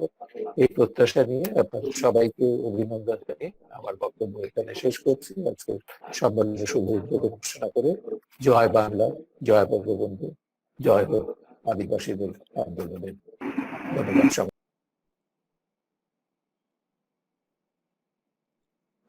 ধন্যবাদ জানাই শাহরিয়ার কবির স্যারকে আমাদের এই আদিবাসীদের জন্য ওনার মূল্যবান সময় দেওয়ার জন্য, আমাদের এই আদিবাসীদের জন্য, আমাদের এই কুচ জাতির জন্য উনি অনেক মূল্যবান কথা আমাদের সামনে উপস্থাপন করেছেন। সেই জন্য বাংলাদেশ কোচ আদিবাসী যুব সংগঠনের পক্ষ থেকে স্যারকে অনেক ধন্যবাদ এবং অভিনন্দন জানাচ্ছি। এখন এই পর্যায়ে যেহেতু আমি আপনাদের কাছে দুঃখিত, অনেক ধন্যবাদ সময়ের অভাবের সঞ্চালক কারণে আমাদের বিশ্বজিৎদাকে। বক্তব্যের আমাকে সিরিয়ালগুলো শোনা একটু যাচ্ছে? এলোমেলো হয়ে যাচ্ছে, এই জন্য আমি আপনাদের কাছে ক্ষমাপ্রার্থী। এখন এই পর্যায়ে বক্তব্য দেওয়ার জন্য বিশেষভাবে অনুরোধ আদিবাসী জানাচ্ছি যুব সংগঠনের জাতীয় বাজেটে জান্নাতে আদিবাসীদের জন্য ফেরদৌস সুষম ম্যাডামকে, বন্টন সাধারণ এই সম্পাদক অনুষ্ঠানে আরডিসি মাননীয় ম্যাডামকে প্রধান ওনার অতিথি মূল্য বক্তব্য দেওয়ার জন্য বিনীতভাবে আমাদের অনুরোধ আদিবাসী জানাচ্ছি। অধিকার আন্দোলনের অন্যতম ব্যক্তিত্ব বন্ধু প্রফেসর মেজবা কামাল স্যার এখানে উপস্থিত আছেন সর্বজন শ্রদ্ধেয় ব্যক্তিত্ব আমাদের অত্যন্ত প্রিয়জন শাহরিয়ার কবির ভাই, আছেন সঞ্জীব দ্রং, শাকিল আনোয়ার ভাই, এমডি শাপলু, রুবেল মন্ডল, লিটন সরকার সহ এবং একজন মুক্তিযোদ্ধা বাদশা ভাই একটা আদিবাসী বিষয়ক বক্তৃতা দিবেন। 2015 সালের কথা বলছি। তো তখন তিনি দেখলেন যে আমরা যে রিপোর্টটা দিয়েছিলাম সেখানে আসলে আদিবাসীদের যে বিষয়টা ছিল বাজেটে, সেটা দেখে তার কিছু মানে সেই সময় প্রায় 22 জন 2015 সালে প্রায় 22 জন আদিবাসী ককাসের আদিবাসী নেত্রী মানে আদিবাসী বান্ধব সংসদীয় এমপি মহোদয়রা এবং মন্ত্রীরাও ছিলেন। তারা কিন্তু তখন দাবি তুলেছিলেন যে 100 কোটি টাকা বরাদ্দ দেওয়া হোক এবং সেই সময় কিন্তু ওই 2016 সালে কিন্তু সেই 20 কোটি টাকার বরাদ্দটা দেওয়া হয়েছিল। যে কারণে আমি বলতে চাই যে 2015-16 বাজেট অধিবেশনের যে 22 জন ককাস সদস্য জাতীয় সংসদে আদিবাসীদের বাজেট বরাদ্দের দাবি প্রস্তাব করেছিলেন, তো সেই ক্ষেত্রে আমি মনে করি যে সমতলের আদিবাসীদের জন্য যে 20 কোটি টাকার বরাদ্দ করা হয়েছিল, এক্ষেত্রে আদিবাসী বিষয়ক সংসদীয় ককাসের ভূমিকা উল্লেখযোগ্য। তো এটা আমি এই জন্যই আজকে আবার উপস্থাপন করলাম যে আমরা সম্প্রতি একটা অনুষ্ঠান করেছি ককাসের পক্ষ থেকে, সেখানেও কিন্তু আমাদের রাশেদ খান মেনন ভাই ছিলেন, ফজলে হোসেন বাদশাহ, হাসানুল্লাহ কিনু তারা ছিলেন এবং আমরা চাই আরডিসির পক্ষ থেকে আমরা এই প্রোগ্রামটা করেছিলাম এবং তারা বলেছেন আরো সংসদে সেটা উপস্থাপন করা হবে। এই মুহূর্তে আমি মনে করি যে আমাদের যে মানে আদিবাসীরা যে একেবারে উন্নয়নের মানে যেটাকে এক কথায় বলা যায় যে দরিদ্রতম এবং বঞ্চিতদের মধ্যে একেবারেই খারাপ। আমরা গবেষণা ও উন্নয়ন কালেকটিভ আরডিসির পক্ষ থেকে আমরা গবেষণার কাজ করে দেখেছি যে আদিবাসীর অবস্থা আসলে চরম, সবসময় তো খারাপ, এই করোনা ভাইরাসের মধ্যে কিন্তু তাদের অবস্থা আরো বেশি খারাপ। এবং আরেকটা বিষয় যে বলতে চাই যেটা হচ্ছে যে একটা সার্বিক পরিকল্পনা দরকার, একটা সার্বিক পরিকল্পনা দরকার যে একটা আদিবাসীদের নিয়ে যদি একটা আদিবাসী কমিশন গঠন করে সেখানে যদি অর্থনীতি, সামাজিক, সাংস্কৃতিক এই পরিকল্পনাগুলো যদি গ্রহণ করা যায় এবং সেই অনুযায়ী যদি কাজ করা যায়, মন্ত্রণালয়গুলো যদি সেই অনুযায়ী যদি পদক্ষেপ নেয়, তাহলে আমি মনে করি যে এই জায়গাটা একটা কাজ করা হবে। এবং বাজেটটা তো খুবই অপ্রতুল। এখন যে বাজেটের কথা আছে সেখানে সবাই আছেন, শুধু আদিবাসীরা না, দলিত আছে, বেদে আছে, মানে সবার জন্যই দরকার। কিন্তু আমি মনে করি সবার জন্যই, বেদের জন্য, হিজড়াদের জন্য, দলিতদের জন্য এবং আদিবাসীদের জন্য, একদম সবার জন্য আলাদা আলাদা করে সুনির্দিষ্টভাবে বাজেটটা বাড়ানো দরকার। এবং আরেকটা বিষয়, যে মন্ত্রণালয়ের যে বাজেট, সেখানে উল্লেখ থাকবে যেটা আদিবাসীদের জন্য বরাদ্দ স্পেসিফিক করা দরকার। তো এইভাবে আমি মনে করি যে উন্নয়নের সফল আসলে প্রতিটি মানুষকেই পেতে হবে। আর এই জায়গাটায় আমি আরেকটা জিনিস বলতে চাই, যেটা আমাদের ককাসের পক্ষ থেকে বলা হয় এবং আরডিসি বলে, যে জাতীয় বাজেটে পৃথক অনুচ্ছেদ যুক্ত করে আদিবাসী জনগণের উন্নয়নের জন্য অর্থ বরাদ্দ করতে হবে এবং বাজেট বক্তৃতায় আদিবাসী বিষয় বিবরণ রাখতে হবে। এবং সমতলের আদিবাসীদের জন্য পৃথক মন্ত্রণালয়ের দাবি করে আসছি আমরা সব সময়। এবং একটা পৃথক মন্ত্রণালয় দরকার, যেই মন্ত্রণালয়ের মাধ্যমে আসলে মন্ত্রণালয়ের মাধ্যমে তো বাজেটটা বরাদ্দ হয়। এই কারণে সমতলের আদিবাসীদের বিষয়টি দেখার জন্য একটা মন্ত্রণালয় খুবই জরুরি। এই জায়গাটায় আসলে আমরা জোর দিয়ে বলতে চাই, আরডিসির পক্ষ থেকে আমি বলতে চাই যে মন্ত্রণালয়টা খুবই জরুরি। এবং প্রধানমন্ত্রীর কার্যালয় থেকে যে বরাদ্দটা আসে সেইটা পরিচালনার জন্য সমতলের আদিবাসীদের সমন্বয়ে একটা উপদেষ্টা কমিটি এবং একটি বোর্ড গঠন করে সমতলের আদিবাসীরা সেই বাজেটটা তাদের হাতে পৌঁছায়, সেই ব্যবস্থাটা করতে হবে। তো এইভাবে আমি বলতে চাই যে আদিবাসী যে সাংস্কৃতিক একাডেমি, শুধু সাংস্কৃতিক বলতে শুধু নাচ গান না, শুধু নাচ গানের বিষয়টা না, তাদের যে সার্বিক যে জীবন, সেই জীবনটা আমাদের যে দক্ষিণ এশিয়ার যে, আমাদের বাংলাদেশের যে আদিবাসী যে সমাজ, আমাদের বাঙালির পাশাপাশি যে সাংস্কৃতিক বৈচিত্র্য নিয়ে তারা আছেন, এই বৈচিত্র্যকে রক্ষা করতে হলে গবেষণা জরুরি এবং এই ক্ষেত্রেও বরাদ্দ ভীষণভাবে বাড়াতে হবে। আর আমি যেখানে শেষ করতে চাই এই কথাটি বলে, যে আমাদের যে সমাজের যে সাম্য এবং শান্তির জন্য আমি মনে করি যে সুবিধাবাদী শ্রেণী কিন্তু সবসময় সুবিধা পাচ্ছে, আর আমাদের যে অধিকার বঞ্চিত যারা অধিকার বঞ্চিত, আমরা কিন্তু সব জায়গা থেকেই বঞ্চিত হচ্ছি। তো সেই জন্য আমি মনে করি যে এখন যে আমাদের সমাজে যে সমস্যাগুলো তৈরি হচ্ছে সব দিক থেকে, এই যে মৌলবাদী শক্তি তাদের যে কর্তৃত্ব দেখাচ্ছে, এই জায়গাগুলোকে যদি বন্ধ করার প্রয়োজন, এই জায়গাগুলোকে বন্ধ করা দরকার। এবং এর জন্য রাষ্ট্রের যেমন দায়িত্ব আছে, নাগরিক সমাজেরও দায়িত্ব আছে। তবে রাষ্ট্রের দায়িত্ব যেটা আমি মনে করি, যে যেই জায়গাগুলোতে আমাদের যে আদিবাসীরা আছেন, আমাদের যে দলিতরা আছেন, আমাদের যে শ্রমিকরা আছেন, একদম সবাইকে নিয়ে আমাদের যে সমাজের যে ডাইভার্সিটি আছে, সেই জায়গাগুলোতে কাজ করা এবং সেই জায়গাগুলোতে তাদের বাজেট বৃদ্ধি করা, তাদেরকে সম্মান জানানো। এবং বাজেটের এই জায়গাটা আমি মনে করি যে এর মধ্যে দিয়ে মানুষের মর্যাদা নিশ্চিত করা খুবই প্রয়োজন। কারণ বাজেট তো তাদের জন্যই তো নির্ধারণ করা হয় যখন রাষ্ট্র সেই মানুষটাকে গুরুত্ব দেয়। তো আমি মনে করি এই জায়গাটা খুবই জরুরি প্রয়োজন। আর আমাদের মুক্তিযোদ্ধাদের কথা তো শুনলেন, শাহরিয়ার ভাই বললেন, এটা নিয়ে আমরা কাজ করছি। আমরা অত্যন্ত আশাবাদী। তবে একটা জায়গায় আমরা একটু মাঝে মধ্যে একটু সমস্যাই মনে করি, যে বিভিন্ন সময় আমরা ককাসের পক্ষ থেকে অনেক প্রোগ্রাম আয়োজন করেছি, আরডিসির পক্ষ থেকে করেছি। আমরা রমেশ দা এখানে আছেন, রমেশ দার সাথে তো আরডিসির পক্ষ থেকে আমি 17-18 বছর ধরে কাজ করছি, আদিবাসী এবং বাংলাদেশের আদিবাসীদের নিয়ে কাজ করছি। তো এই কথাগুলো কিন্তু সবসময় বলা হচ্ছে।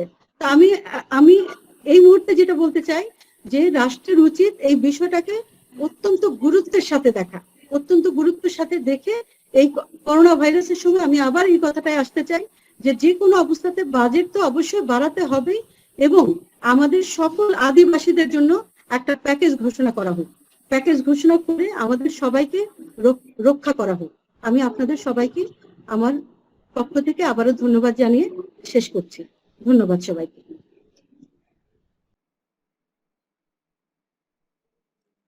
ধন্যবাদ জানাই ম্যাডামকে আমাদের আদিবাসীদের জন্য ওনার মূল্যবান সময় দেওয়ার জন্য। উনি আমাদের আদিবাসীদের জন্য অনেক মূল্যবান বক্তব্য উপস্থাপন করেছেন। এ পর্যায়ে বক্তব্য দেওয়ার জন্য বিনীতভাবে অনুরোধ জানাচ্ছি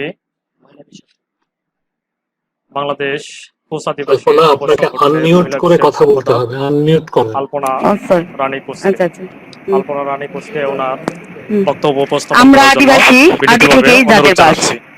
বাংলাদেশে কোচ আদিবাসী যুব সংগঠন কর্তৃক আয়োজিত জাতীয় বাজেটে আদিবাসীদের জন্য সেসম বন্টন, অনলাইন ভিডিও কনফারেন্সে মত বিনিময় ও আলোচনা সভায় উপস্থিত সম্মানিত সভার সভাপতি কোচ লিটন সরকার সুশান্ত, আহ্বায়ক বাংলাদেশ কোচ আদিবাসী সংগঠন কেন্দ্রীয় কমিটি, সম্মানিত উদ্বোধক শাহরিয়ার কবির, সভাপতি ঘাতক দালাল নির্মূল কমিটি, সম্মানিত প্রধান অতিথি অধ্যাপক ডক্টর মেজবাহ কামাল ও ঢাকা বিশ্ববিদ্যালয় ইতিহাস বিভাগ সভাপতি আরডিসি, সম্মানিত বিশেষ অতিথি মিস্টার সঞ্জীব রং, সাধারণ সম্পাদক আদিবাসী ফোরাম, সম্মানিত বিশেষ অতিথি জান্নাত ফেরদৌস, সাধারণ সম্পাদক আরডিসি, সম্মানিত প্রধান আলোচক কোচ জাতির গৌরব শ্রদ্ধেয় বড় ভাই সন্ন্যাসী রমেশ কুমার কোচ, সভাপতি বাংলাদেশ কোচ আদিবাসী সংগঠন কেন্দ্রীয় কমিটি এবং উপস্থিত কেন্দ্রীয় কমিটির আরো সকল সদস্য এবং আরো গণ্যমান্য নেতৃবর্গ, সকলকে জানাই আমার পক্ষ থেকে শুভেচ্ছা, অভিনন্দন এবং সামবাসী। আসলে আমি বক্তব্য দিতে নয়, শুধু একটু অনুভূতি প্রকাশের জন্য একটু সুযোগ চেয়ে নিয়েছি। আমার অনুভূতি থেকে বলছি, আজ এই আলোচনা সভায় উপস্থিত হতে পেরে সত্যি আনন্দিত এবং গর্বিত। আমরা নারী, আমরাও পারি। আমি বলতে চাই, আমাদের আদিবাসী ক্ষুদ্র গোষ্ঠী নারী অধিকার নিয়ে আমরা জানি আমাদের প্রিয় নেত্রী, বাংলার অহংকার, জননেত্রী বাংলাদেশ সরকার শেখ হাসিনা একজন নারী। তিনি বলেছেন নারী পুরুষ সম অধিকারী। বিদ্রোহী কবি কাজী নজরুল কোন এক কবিতার অংশে বলেছিলেন, বিশ্বে যা কিছু সুন্দর ও কল্যাণকর তার অর্ধেক করিয়াছে নারী, তার অর্ধেক নর। তারপরও আমরা নারীরা, আদিবাসী নারীরা বর্তমান বাস্তব সমাজে এখনো অবহেলিত, লাঞ্ছিত। স্বাধীন দেশে আমরা স্বাধীন মানুষ। এখানে উপস্থিত সকলের নিকট একজন নারী হিসেবে অনুরোধ রাখি, আমাদের পাশে, আপনাদের পাশে নারীদেরও সঠিক অধিকার দিয়ে সুন্দর এই বিশ্বটাকে সুসজ্জিত করে তুলুন। আদিবাসী মেয়েরা এখনো অসহায় হয়ে এই বাস্তব সমাজে বাস করছে। এখনো তারা বাল্য বিবাহে বিবাহিত হচ্ছে, নির্যাতিত হচ্ছে। যদিও সুশিক্ষায় শিক্ষিত হলেও পাচ্ছে না তারা সঠিক কোনো উপায়। ফলে পরিবারে দেখা দেয় দারিদ্রতা। আমি আর বেশি কিছু বলে নয়, সবাই উপস্থিত সকলকে ধন্যবাদ ও কৃতজ্ঞতা জানিয়ে এবং আমার জন্য দোয়া ও আশীর্বাদ চেয়ে শেষ করছি। আমি আসন্ন নির্বাচনে কালিয়াকৈর থানাধীন ১ নং ফুলবাড়িয়া ইউনিয়নের ৪, ৫, ৬ নং ওয়ার্ডের মহিলা সংরক্ষিত আসনে মেম্বার পদপ্রার্থী হিসেবে আশা ব্যক্ত করছি। সকলের সুস্বাস্থ্য কামনা করছি। ধন্যবাদ সবাইকে। দোয়া ও আশীর্বাদ থাকবে।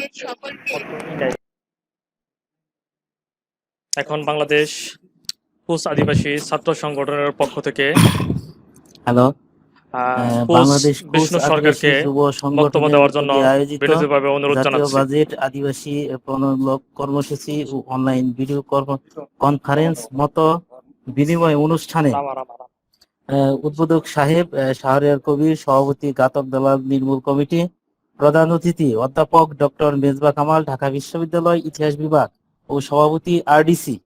বিশেষ অতিথি হিসেবে অনলাইনে আছেন মিস্টার সঞ্জীব দ্রং, সাধারণ সম্পাদক বাংলাদেশ আদিবাসী ফোরাম, বিশেষ অতিথি জান্নাত ফেরদৌস, সাধারণ সম্পাদক আরডিসি, প্রধান আলোচক বাংলাদেশ কোচ আদিবাসী যুব সংগঠনের সন্ন্যাসী রমেশ কুমার কোচ, বাংলাদেশ কোচ আদিবাসী কেন্দ্রীয় কমিটি। তো বাংলাদেশ কোচ আদিবাসী ছাত্রদের পক্ষ থেকে আমি শুভেচ্ছা ও অভিনন্দন সবাইকে জ্ঞাপন করছি। বিশেষ করে বাংলাদেশ কোচ আদিবাসী যুব সংগঠনের যারা আয়োজক, তাদেরকে সম্মান ও লাল গোলাপের শুভেচ্ছা প্রদান করছি। এই বলে আমি আমার সংক্ষিপ্ত বক্তব্য এখানেই শেষ করছি।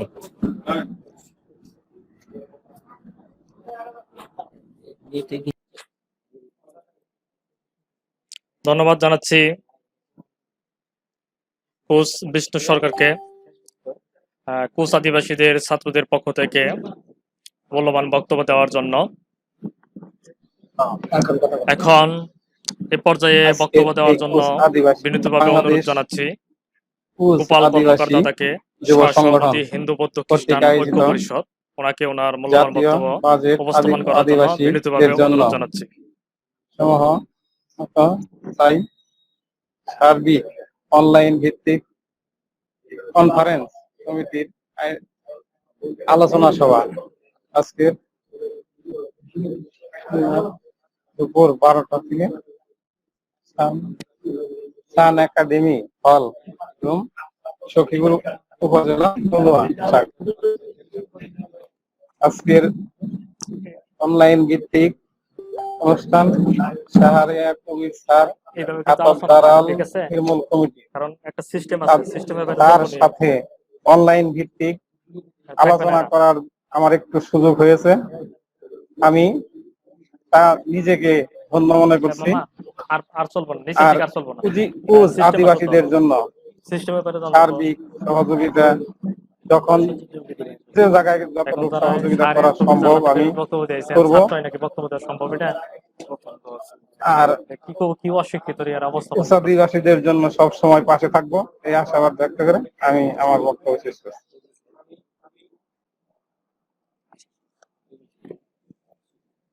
ধন্যবাদ জানাই গোপাল দাদা কর্মকারকে ওনার মূল্যবান বক্তব্য উপস্থাপন করার জন্য এবং আমাদের সময় দেওয়ার জন্য।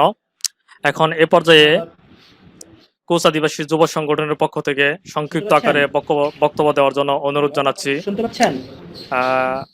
বিমল চন্দ্র কোচকে, বিমল দাদাকে ওনার মূল্যবান বক্তব্য উপস্থাপন করার জন্য বিনীতভাবে অনুরোধ জানাচ্ছি। কথা বলতে সুবিধার জন্য বাংলাদেশ কোচ আদিবাসী যুব সংগঠন কর্তৃক আয়োজিত অনলাইন ভিডিও কনফারেন্সের মাধ্যমে সবাই উপস্থিত আজকের সভাপতি বাবু লিটন চন্দ্র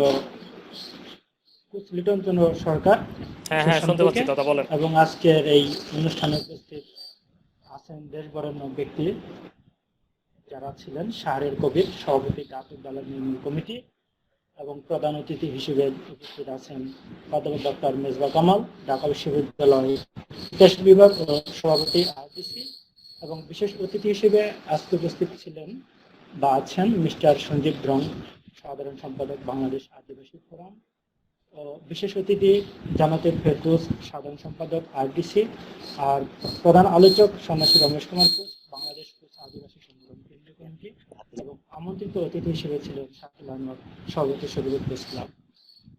আরো যারা আছেন তাদের সবাইকে বাংলাদেশ কোচ আদিবাসী যুব সংগঠনের পক্ষ থেকে জানাই প্রাণ ঢালা অভিনন্দন ও শুভেচ্ছা। একই সাথে পবিত্র ঈদ উল ফিতরের শুভেচ্ছা। ঈদ মোবারক। বাংলাদেশ কোচ আদিবাসী যুব সংগঠন হলো একটা নতুন সংগঠন। কোচ তথা সকল আদিবাসী জনগোষ্ঠীর জীবনমান উন্নয়নে কাজ করার তত্ত্ব নিয়ে গঠন করা হয়েছে। বাংলাদেশে বসবাসরত অন্যান্য সকল আদিবাসীদের মতো কোচ আদিবাসীরা এখন অনেক পিছিয়ে পড়েছে। তারা প্রায় ধ্বংসের শেষ প্রান্তে এসে গেছে। অতীতে এদের পারিবারিক ইতিহাস ও ঐতিহ্য যথেষ্ট গৌরবপূর্ণ ছিল। বর্তমানে শিক্ষা, দীক্ষা, কর্মসংস্থান ও পর্যাপ্ত সরকারি পৃষ্ঠপোষকতার অভাবে বড় নাজুক অবস্থায় আছে। পাশাপাশি তাদের সহজ সরলতাকে পুঁজি করে অন্যান্য জনগোষ্ঠীর লোকেরা এদের ধন সম্পত্তি, ভূমি বিভিন্ন প্রতারণার মাধ্যমে ছিনিয়ে নিয়ে গেছে। তারা এখন জীবনের চরম সীমা অতিক্রম করছে। তাদের জন্য শিক্ষা, দীক্ষা, প্রশিক্ষণের পাশাপাশি অতি দ্রুত বিভিন্ন কর্মসংস্থান, স্বাস্থ্য উন্নয়ন কর্মসূচি, প্রশাসনিক সাহায্য সহযোগিতা, যেমন বিভিন্ন হয়রানির মুখোমুখি হলে আদিবাসীদের অভিযোগ অতি গুরুত্ব সহকারে পর্যবেক্ষণ করা প্রভৃতি ব্যবস্থা করতে না পারলে এই কোচ আদিবাসী একসময় কালের অতল গহ্বরে হারিয়ে যাবে। এমন হাজার সমস্যার ভিতর দিয়ে কোচ আদিবাসী জনগোষ্ঠী দিনাতিপাত করছে। তাদের এই ভূখণ্ডে টিকে রাখার জন্য সেই অভিপ্রায় নিয়ে আমরা বাংলাদেশ কোচ আদিবাসী যুব সংগঠন গড়ে তুলেছি। আমাদের এই সংগঠন বিশাল সমস্যার সাগরে একটা বাসন্ত তৃণ মাত্র। এখন আপনারা যারা আদিবাসী বান্ধব এবং আদিবাসীদের নিয়ে নিরলসভাবে কাজ করে যাচ্ছেন। আমরা যদি আপনাদের সাহায্য সহযোগিতা ও দিক নির্দেশনা পাই তবে হয়তো এগিয়ে যেতে পারবো। তার সঙ্গে আজকের এই আলোচনা সভায় আপনাদের মূল্যবান সময় ব্যয় করার জন্য আপনাদের সকলকে সংগঠনের পক্ষ থেকে জানাই অনেক অনেক শুভেচ্ছা ও অভিনন্দন। এই বলে আমি আমার বক্তব্য এখানে শেষ করছি। ধন্যবাদ। ধন্যবাদ জানাই বিমল দাদাকে ওনার মূল্যবান বক্তব্য উপস্থাপন করার জন্য। আমি এখানে আমাদের যারা অতিথি আছে এবং সবার উদ্দেশ্যে একটি কথা বলতে চাই। কোচ আদিবাসী সহ এদেশে বসবাসকারী সকল আদিবাসী জনগোষ্ঠীর সমাজ ও সংস্কৃতি যথাযথ পালনের ক্ষেত্রে এদেশের সরকার ও সংখ্যাগরিষ্ঠ জনগণের গুরুত্বপূর্ণ ভূমিকা পালন করা উচিত। আমি আসামের প্রাক্তন গভর্নর জয়রাম দাস দৌলত রামের একটি মন্তব্য এখানে উল্লেখ করতে চাই। উনি তার এক জনসভায় বলেছিলেন, একটি বাগানে বিভিন্ন প্রজাতির ফুল বাগানকে সৌন্দর্যমণ্ডিত করে বাগানের মালিক কখনো চাইবে না তার বাগানের গোলাপ রাতারাতি লিলি হয়ে যাক অথবা লিলিটা গোলাপ হয়ে যাক। ঠিক তেমনি বিভিন্ন জনগোষ্ঠীর বিচিত্র সাংস্কৃতিক সমারোহ একটি দেশকে সৌন্দর্যমণ্ডিত করে। প্রকৃত দেশ নেতারা চাইবেন না তার দেশের আদিবাসীরা আদিবাসী হয়ে যাক। এখন আমাদের যারা এই অনুষ্ঠানে বরেণ্য ব্যক্তিরা উপস্থিত রয়েছে, এখন তাদের কাছে আমাদের বিনীত অনুরোধ, আমরা যারা আদিবাসী আছি তারা আমরা আদিবাসী হিসেবে বাঁচতে চাই, আমরা আদিবাসীর স্বীকৃতি চাই, আমরা আদিবাসী ক্ষুদ্র নৃগোষ্ঠী উপজাতি হিসেবে আমরা বাঁচতে চাই না। এখন এ পর্যায়ে বক্তব্য দেওয়ার জন্য বিনীতভাবে অনুরোধ জানাচ্ছি আদিবাসীদের অহংকার, আদিবাসীদের আইকন, বরেণ্য ব্যক্তিত্ব সঞ্জীব রং, সাধারণ সম্পাদক বাংলাদেশ আদিবাসী ফোরাম, ওনাকে ওনার মূল্যবান বক্তব্য উপস্থাপন করার জন্য বিনীতভাবে অনুরোধ জানাচ্ছি। ওকে, থ্যাংক ইউ। সরি, ওই কানেকশন ডিস্টার্ব করছিল। সবাইকে নমস্কার এবং কোচ আদিবাসী যুব সমিতি সংগঠন এবং বন্ধুরা, সবাইকে ঈদেরও শুভেচ্ছা জানাই। মেজর স্যার আজকে দেখতে পাচ্ছি, তাকে আপা আছেন, শাহরিয়ার ভাই হয়তো আছেন। সবাইকে শ্রদ্ধা এবং শুভেচ্ছা জানিয়ে সংক্ষেপে আমি দু একটি কথা শুধু বলবো। আমি আজকে খুব খুশি যে সাধারণত আমরা আদিবাসী বিষয়ক সংসদীয় ককাস, আদিবাসী ফোরাম, নাগরিক সমাজ, বিভিন্ন প্রতিষ্ঠান, সংস্থা এই আলোচনাগুলো করি, বাজেট, জাতীয় বাজেট এবং আদিবাসী। কিন্তু কোচ জাতিদের পক্ষ থেকে এটা আমি মনে করি খুব গুরুত্বপূর্ণ এবং আমি খুশি হয়েছি। আমি গতকাল ঢাকায় ফিরেছি। তবে আমি রিপিট করব না, যেহেতু শাহরিয়ার ভাইয়ের বক্তব্য আমি পুরোটা শুনেছি, আপনাদের অনেকের কথা শুনেছি, লাকিয়াপার কথা শুনেছি।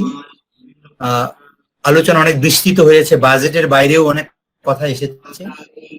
আমি এরই মধ্যে দুবার মূল প্রবন্ধ পড়েছি, মানে জাতীয় বাজেট এবং আদিবাসী বিষয়ে মূল উপস্থাপনা ছিল আমার। আপনারা আইপি নিউজ অথবা আরো কোনো অনলাইনে আমার লেখাগুলো পাবেন, তো সেখানে দেখলে আপনারা মূল বিষয়গুলো পাবেন। আর লাকি আপা বলেছেন, মেজবাহ স্যার কি বলবেন, আমি সেই জায়গায় যাব না। বাজেটে পার্বত্য চট্টগ্রামের জন্য মন্ত্রণালয় ভিত্তিক একটা বাজেট আছে, সমতলের আদিবাসীদের জন্য ওই যে বললাম গত বছর 80 কোটি টাকা ছিল মাননীয় প্রধানমন্ত্রীর কার্যালয়ের মাধ্যমে। এটা ওই যে বিভিন্ন থানায় 10 লাখ, 20 লাখ, 40 লাখ এরকম দেওয়া হয়। আপনাদের গাজীপুর সদরে বা কালিয়াকৈরে অথবা শ্রীপুরে কত আমি বলতে পারবো না, বা ধরেন এই ঘাটাইলে কত বলতে পারবো না, বাদ থাকে। এবং আপনাদের মধ্যে কেউ কেউ বলেছেন যে এই বাজেট গুলো আসলে আদিবাসীদের জন্য সরকার ক্ষুদ্র নৃগোষ্ঠী নাম দিয়েছে, কিন্তু আপনাদের আমার ভালো লেগেছে, আপনাদের এখানে কেউ কেউ বলেছেন যে কোচ জাতি। আমি মনে করি আপনারা এই কথাটা বলবেন, এই কথাটা ব্যবহার করবেন। গারো জাতি, কোচ জাতি, সাঁওতাল জাতি, হাজং জাতি, এরকম আমরা জাতি। তো এই যে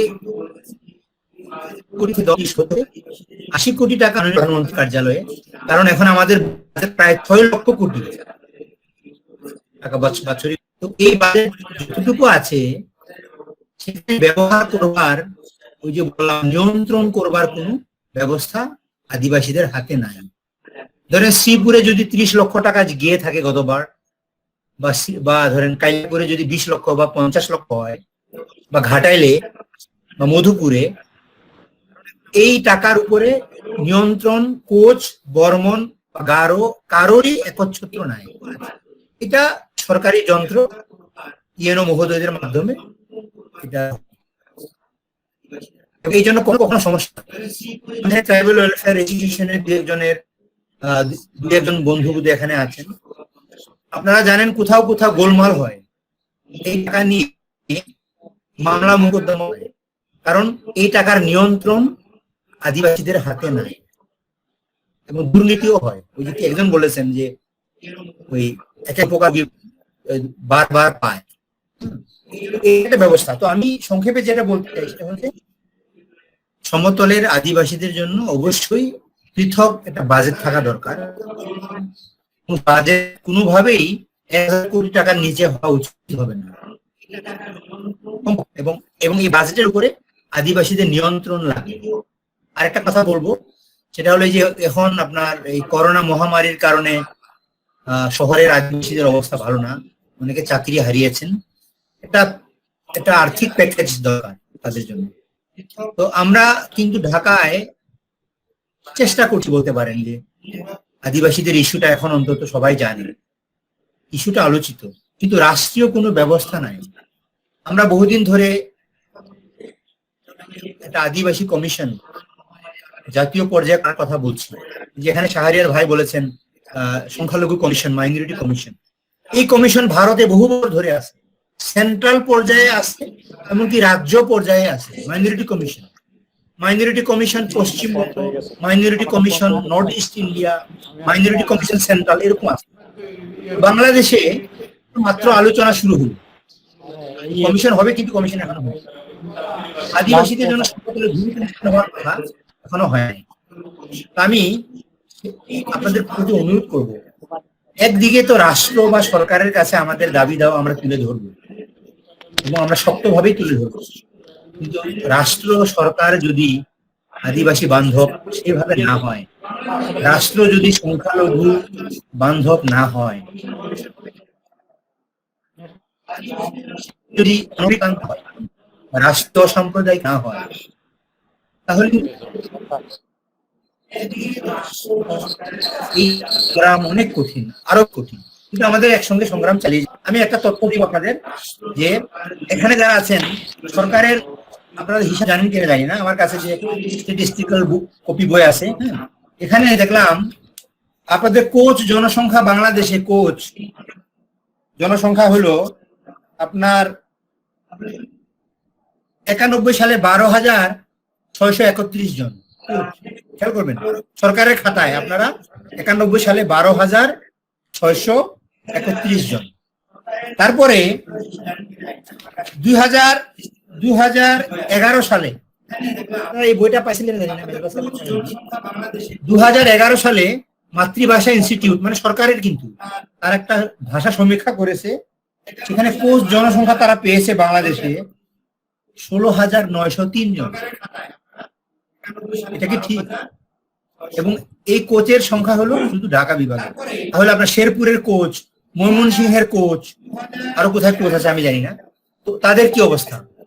তো এই যে সরকার আপনাকে কখনো 12,000 কখনো 16,000 হিসাবের মধ্যে নিয়ে এসেছে, সেই বিষয়গুলো নিয়ে আমি মনে করি আপনাদের কাজ করা উচিত। আর একটা কথা, এখানে সরকারের ভাষায় সরকার বলছে, সরকারের খাতায় ভাষা নাই, বর্ণমালাও নাই। কথাটা কি ঠিক?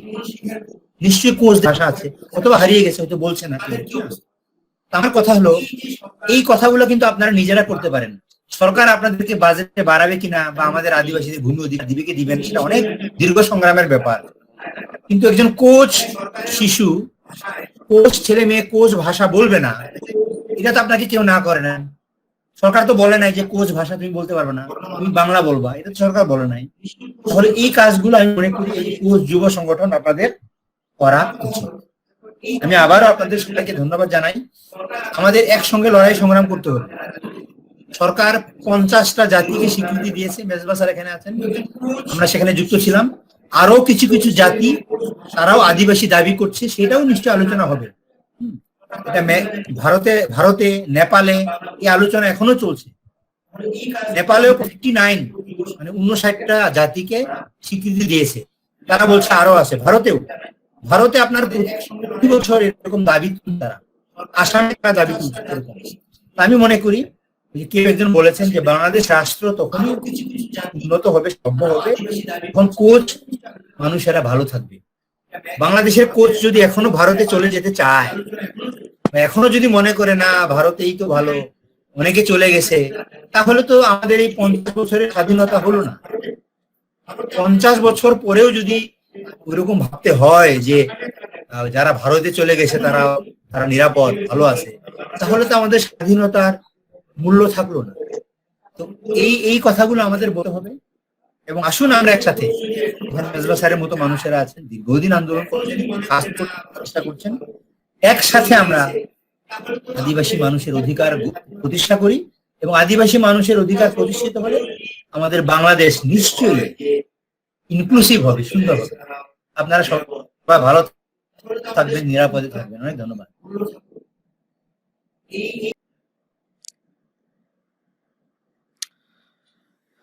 ধন্যবাদ জানাই আমাদের এই অনলাইন ভিডিও কনফারেন্স আলোচনা সভায় আমাদের কোচ আদিবাসী যুব সংগঠন এবং আদিবাসী জনগোষ্ঠীদের আলোচনায় অংশগ্রহণ করে মূল্যবান সময় দেওয়ার জন্য এবং আমাদের এই জাতিগোষ্ঠীর উদ্দেশ্যে মূল্যবান বক্তব্য উপস্থাপন করার জন্য আবারও ধন্যবাদ জানাচ্ছি সঞ্জীব রং দাদাকে, সাধারণ সম্পাদক বাংলাদেশ আদিবাসী ফোরাম। এখন আমরা অনুষ্ঠানের প্রায় শেষ পর্যায়ে এসে পৌঁছেছি। এখন আপনাদের উদ্দেশ্যে বক্তব্য রাখবেন দেশ বরেণ্য ব্যক্তিত্ব, যিনি আদিবাসীদের নিয়ে কাজ করে, আদিবাসীদের চিন্তা করে, আদিবাসীদের কিভাবে জীবনযাত্রা মান এবং আদিবাসীদের সংস্কৃতি কৃষ্টি কালচার টিকিয়ে রাখা যায়, যিনি সবসময় আদিবাসীদের ডাকে সাড়া দেন। আমাদের ধন্যবাদ, আমাদের অহংকার। আমি আশা করি অধ্যাপক আমাকে শুনতে পাচ্ছেন। স্যার, ঢাকা বিশ্ববিদ্যালয় ইতিহাস বিভাগ সভাপতি আরডিসি। অনেক ধন্যবাদ। আমি প্রথমেই বাংলাদেশ কোচ আদিবাসী যুব সংগঠনকে অনুরোধ জানাচ্ছি, আন্তরিক শুভেচ্ছা জানাই, অভিনন্দন জানাই আজকের এই অনুষ্ঠান আয়োজনের জন্য। এবং বিশেষত আমি বলবো যে আজকের অনুষ্ঠানে তারা আমাদের জাতির অন্যতম বিবেকের কণ্ঠস্বর শাহরিয়ার কবির ভাইকে যুক্ত করেছেন। তারা বাংলাদেশ আদিবাসী ফোরামের সংগ্রামী সাধারণ সম্পাদক সঞ্জীব রংকে যুক্ত করেছেন। তারা বাংলাদেশের বিশিষ্ট সঙ্গীত শিল্পী এবং রিসার্চ অ্যান্ড ডেভেলপমেন্ট কালেকটিভ আরডিসির সাধারণ সম্পাদক জান্নাতে ফেরদৌসিকে যুক্ত করেছেন। এবং একই সাথে আমি দেখলাম যে এখানে ট্রাইবাল ওয়েলফেয়ার অ্যাসোসিয়েশনের যুক্ত হয়েছেন। এখানে হিন্দু বৌদ্ধ খ্রিস্টান ঐক্য পরিষদের বন্ধুরা যুক্ত হয়েছেন, মুক্তিযোদ্ধাদের প্রতিনিধি যুক্ত হয়েছেন, সাংবাদিকরা আছেন। এবং এখানে যে বাংলাদেশ কোচ আদিবাসী সংগঠন, যেটা মূল সংগঠন, সেই সংগঠনের নেতৃবৃন্দ আছেন, সন্ন্যাসী রমেশ কুমার কোচ, রুবেল মন্ডল সহ তারা আছেন। এবং আপনারা যুব সংগঠনের নেতৃবৃন্দ আছেন, প্রতিনিধিরা আছেন। আমাদের নারী প্রতিনিধি সংগঠনের আলপনা সরকার আছে। তো আপনাদের সবাইকে আন্তরিক ধন্যবাদ। আমার একটা জিনিস চোখে পড়লো যে আমাদের এখানে পুরুষের সংখ্যা অনেক অনেক বেশি। এখানে যদি নারীর সংখ্যা আর একটু বেশি হতো, আলপনার সাথে যদি আরো 2-4 জন নারী উপস্থিতি থাকতো, তাহলে ভালো হতো, জান্নাতে ফেরদৌসী ছিলেন। তো আগামীতে এই ব্যাপারটা আপনারা ভাববেন আশা করি, কারণ জনসংখ্যায় তো কোচদের মধ্যে নারী 50 জন, 100 জনের মধ্যে। এই শুধু যুবকরা থাকলেই হবে না, সাথে আমাদের যারা যুবতীরা আছেন, তরুণীরা আছেন, নারীরা আছেন, তাদেরকেও তো আমাদের সাথে দরকার। তো তারপরেও অনেক ধন্যবাদ, অনেক শুভেচ্ছা। এবং এর মধ্যে শাহরিয়ার কবির ভাই, তারপরে আমাদের সঞ্জীব জং, জান্নাতে ফেরদৌসী, তারা যে বক্তব্য রেখেছেন তার মধ্যে দিয়ে আজকের আলোচনার মূল কথাগুলো চলে এসছে। আমি সেই কথাগুলোকে ধরেই দু একটা জায়গায় হয়তো আরেকটু গুরুত্ব দিয়ে বা দু একটা জায়গায় বিশ্লেষণাত্মক ভাবে আরো কিছু কথা বলার চেষ্টা করব। যেমন আমি প্রথমে বলবো যে আপনারা বাজেট নিয়ে অনুষ্ঠানটা আয়োজন করেছেন, সেটা খুবই গুরুত্বপূর্ণ বিষয়। তো সেই ক্ষেত্রে আমি বলবো যে আপনারা যে টাইটেলটা করেছেন যে সুষম বন্টন চান বাজেটের, ঠিক আছে, সেটা খুবই যৌক্তিক, কিন্তু শাহরিয়ার ভাই যে কথাটা বলেছেন আমি সেটাকে ধরে বলতে চাই যে এইখানে সুষম বন্টনের সমস্যাটা কোথায়, এইটাকে একটু বুঝতে হবে। এটা কিন্তু সমস্যাটার মূল জায়গা এটা নয় যে পাহাড়ি আদিবাসীরা পাচ্ছেন আর সমতলের আদিবাসীরা পাচ্ছেন না, বিষয়টা এইটা নয়। আসলে মূল বিষয়টা হচ্ছে সঞ্জীব জং বলেছেন যে বাজেটের পরিমাণ কিন্তু অনেক বড়, এখন 6,00,000 কোটি টাকা। 6,00,000 কোটি টাকা বাজেট। তো 6 লক্ষ কোটি টাকা, 6 লক্ষ কোটি টাকা। এই যে 6 লক্ষ কোটি টাকার বাজেট, 6 লক্ষ কোটি বা তার চেয়েও বেশি হবে এবছরের বাজেট, 3 তারিখে আমরা জানতে পারবো। এই বাজেটের মধ্যে আপনি যদি পার্বত্য চট্টগ্রামে ধরেন 1200 কোটি আর সমতলের 80 কোটি, এই দুইটাকে ধরেন, তাহলে কত হলো? 1280 কোটি টাকা। এই 6 লক্ষ কোটি টাকার মধ্যে 1280 কোটি টাকা কি আপনার বাংলাদেশের 40 লক্ষ আদিবাসীর জন্য জাস্টিস হলো, ন্যায়সঙ্গত হলো? আমাদের জনসংখ্যার কমপক্ষে 3%, প্রায় 3%, কমপক্ষে না বলে যদি বলি প্রায় 3% হচ্ছে আপনার আদিবাসী। তো যদি 6 লক্ষ কোটি টাকার আপনার 3% হয়, তাহলে কত টাকা হয়? তাহলে আদিবাসীদের কত টাকা পান না? আর তারপরেও তো ধরেন আদিবাসীরা হাজার হাজার বছর ধরে বঞ্চিত।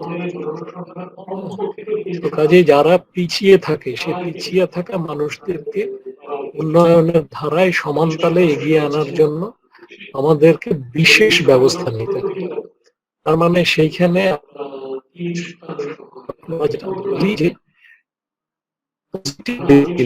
এইখানে একরকমের বৈষম্য করা যায়। তার জন্য বৈষম্য হচ্ছে যারা পিছিয়ে আছে তাদের পক্ষে তাদেরকে অগ্রাধিকার দিয়ে তাদেরকে তুলনামূলকভাবে বেশি বরাদ্দ করতে হয়, যাতে করে তারা যে এত বছর ধরে পিছিয়ে আছে সেটাকে যেন তারা এই সমান তালেও দেন, 3%ও দেন, 6 লক্ষ কোটি টাকা। তাহলেও কিন্তু সমান তালে আসতে পারবেন না। আপনাকে বরং 6 লক্ষ কোটি টাকায় 3%-এর জায়গায় হয়তো আপনাকে 5%, 7% দিতে হবে, যাতে করে আপনি সমান তালে এগিয়ে আসতে পারেন। তাহলে আদিবাসীর পাওনা কত? সেই তুলনায় আদিবাসী পায় কত? আদিবাসী কি পাহাড় সমতল মিলিয়ে 1% পায়, 0.5% পায়? হিসাব করেন, অঙ্ক করেন, 6 লক্ষ কোটি টাকাকে ভাগ করে দেখেন কতটুকু পায়। 2 নম্বর হচ্ছে পাহাড়ের যে বরাদ্দ, যে 1200 কোটি টাকা, তার মধ্যে কিন্তু এটা শুধু পাহাড়ের আদিবাসীর জন্য না। সেখানে তো আজকে জনসংখ্যার 50 ভাগের বেশি, সেখানে তো জনগোষ্ঠী বাঙালি হয়ে গেছে, সেটা ক্রমাগত ভাবে বাড়ছে, পাহাড়ে আদিবাসীরা সংখ্যালঘু হয়ে যাচ্ছে। তেমনি সমতলেও যেসব এলাকায় পাহাড়ি মানে আদিবাসীরা আগে সংখ্যাগরিষ্ঠ ছিলেন। আপনাদের ময়মনসিংহের 5টা থানা বিশেষ এলাকা ছিল না? ছিল তো, সেখানে আদিবাসীরাই সংখ্যা গুরু ছিলেন। আজকে তো সেই বিশেষ স্ট্যাটাস কবেই উঠে গেছে। এখন তো এই সমস্ত জায়গা তো আপনারা মাইনরিটি, মহামাইনরিটি। তো কাজেই আপনার এই যে হাড়ের বাজেটেও যেটা হয়েছে, ওই বাজেট শুধু বাঙালির জন্য, আদিবাসীর জন্য। ওখানে 50%, 52% বাঙালি, যে ওই বাজেটের মধ্যে 52% বাঙালি কিছু নেই। আবার সমতলেও যে বাজেট আমাদের বরাদ্দ হচ্ছে, যেটা জান্নাতে ফেরদৌসী আপা বলছিলেন, এই বাজেট কিন্তু গোড়ায় ছিল মাত্র 5 কোটি।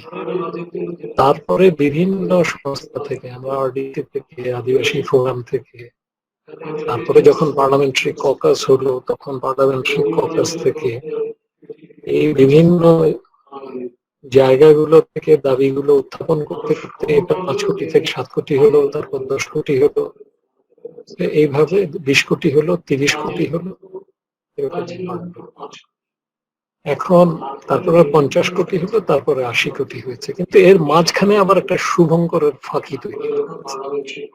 সেটা হচ্ছে যে যখন পার্লামেন্টারি ককাস থেকে, যেটা জান্নাতে ফেরদৌসী আপা বললেন, যে 2015 সালে বলা হলো যে আদিবাসীর জন্য আমাদের অনেক বেশি বরাদ্দ দরকার, জনসংখ্যা অনুপাতে অন্তত 3% বরাদ্দ দরকার, এবং পজিটিভ ডিসক্রিমিনেশন হিসেবে আরো বেশি বরাদ্দ দরকার, কিন্তু অন্তত পক্ষে একটা থোক বরাদ্দ দেন 100 কোটি টাকা। সেটা যখন দাবি করলো ককাস, তখন দেখা গেল যে আমাদের আমলাতান্ত্রিক রাষ্ট্র, তারা বরাদ্দটাকে বাড়ালো। কিন্তু ওই যে আমলারা তো অনেক কারসাজি জানে, অনেক কারিগর, তারা আপনার যেটা করলেন যে তারা আপনার ওই আদিবাসীর সাথে তারা অন্যান্য যে পিছিয়ে পড়া বঞ্চিত জনগোষ্ঠী আছে, এই প্রধানমন্ত্রীর যে স্পেশাল অ্যাফেয়ার্স, তার মধ্যে সেটাকে ঢুকে। তার ফলে কি হলো যে এর মধ্যে দলিত এলো, হরিজন এলো, এর মধ্যে ধরেন আরো অন্যান্য যে বঞ্চিত জনগোষ্ঠীগুলো আছে, যেমন হিজড়া এলো, এরকম আরো যত বঞ্চিত জনগোষ্ঠী আছে সবাইকে এর মধ্যে নিয়ে চলে। এখন ধরেন বাংলাদেশে আদিবাসীর সংখ্যা যদি 40-42 লক্ষ, তো অনেক আগের থেকে আমি মনে করি, এখন এটা আরো বেড়েছে। আদিবাসী ফোরাম সাম্প্রতিককালে 40 লক্ষ বলে এস্টিমেট করছে, সঞ্জীব রঙের কাছ থেকে আমি শুনেছি। তাই যদি হয়, আমি যদি আদিবাসী ফোরামের সংখ্যাটাকে ধরি 40 লক্ষ আদিবাসী, আর সরকারি হিসাবেই বাংলাদেশে দলিত আছে 68 লক্ষ, তাও আপনার ওই যে মানে আচ্ছা, তো এখন সরকারি হিসাবেই আছে 68 লক্ষ। তো তাহলে ওই দলিত সহ, হিজড়া সহ, আরো অন্যান্য চা জনগোষ্ঠী পিছিয়ে আছে, এরকম বিভিন্ন জনগোষ্ঠী সহ আপনার যদি এখন টোটাল বরাদ্দ হয় 80 লক্ষ, তার মধ্যে আসলে আদিবাসীর জন্য বরাদ্দ কতটুকু হলো? আদিবাসীর জন্য বরাদ্দ ওই যে 20 কোটি ছিল, সেই 20 কোটি তো রয়েছে, তার চেয়ে বাড়লো কিনা আমার তো মনে হয় না, পুরোটা বেড়েছে বলে না। তো এর মধ্যে একটা শুভঙ্করের ফাঁকি তৈরি হয়েছে। তো এইটা একটা দিক। কাজে আমাদের আলোচনার মধ্যে আপনারা যেটা দাবি করছেন, অত্যন্ত ন্যায়সঙ্গত ভাবে দাবি করছেন বাজেটে বরাদ্দের কথা, সেই বাজেট বরাদ্দের মধ্যে একটা শুভঙ্করের ফাঁকি।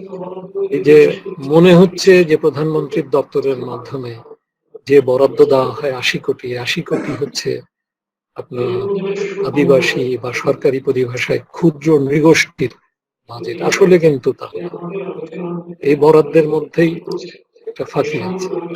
আরেকটা যেটা হচ্ছে, অবশ্য অন্য যারা আপনার বঞ্চিত জনগোষ্ঠী আছেন, দোষী আপা যেটা বলেছেন যে তাদের জন্য বরাদ্দ দরকার, এটা আমি নিশ্চিত সঞ্জীব সে কথা বলবে, শেরের ভাই সে কথা বলবে, আমরা সবাই সে কথা বলি, তারাও বঞ্চিত মানুষ, তাদের জন্য বরাদ্দ দরকার। কিন্তু আপনি আদিবাসীর বরাদ্দটাকে বাদ দিয়ে আপনি তাদের জন্য বরাদ্দ কেন দিবেন? আপনি তাদের জন্য আলাদা আলাদা বরাদ্দ দেন, তাদের জন্য বরাদ্দ দেন। আদিবাসীরা তো দলিতের বিপক্ষে না, আদিবাসীরা তো আপনার অন্য কারোই বিপক্ষে না, আদিবাসীরা কারোটা কেড়ে খেতে চায় না, আদিবাসীরা ভাগ করে খায়।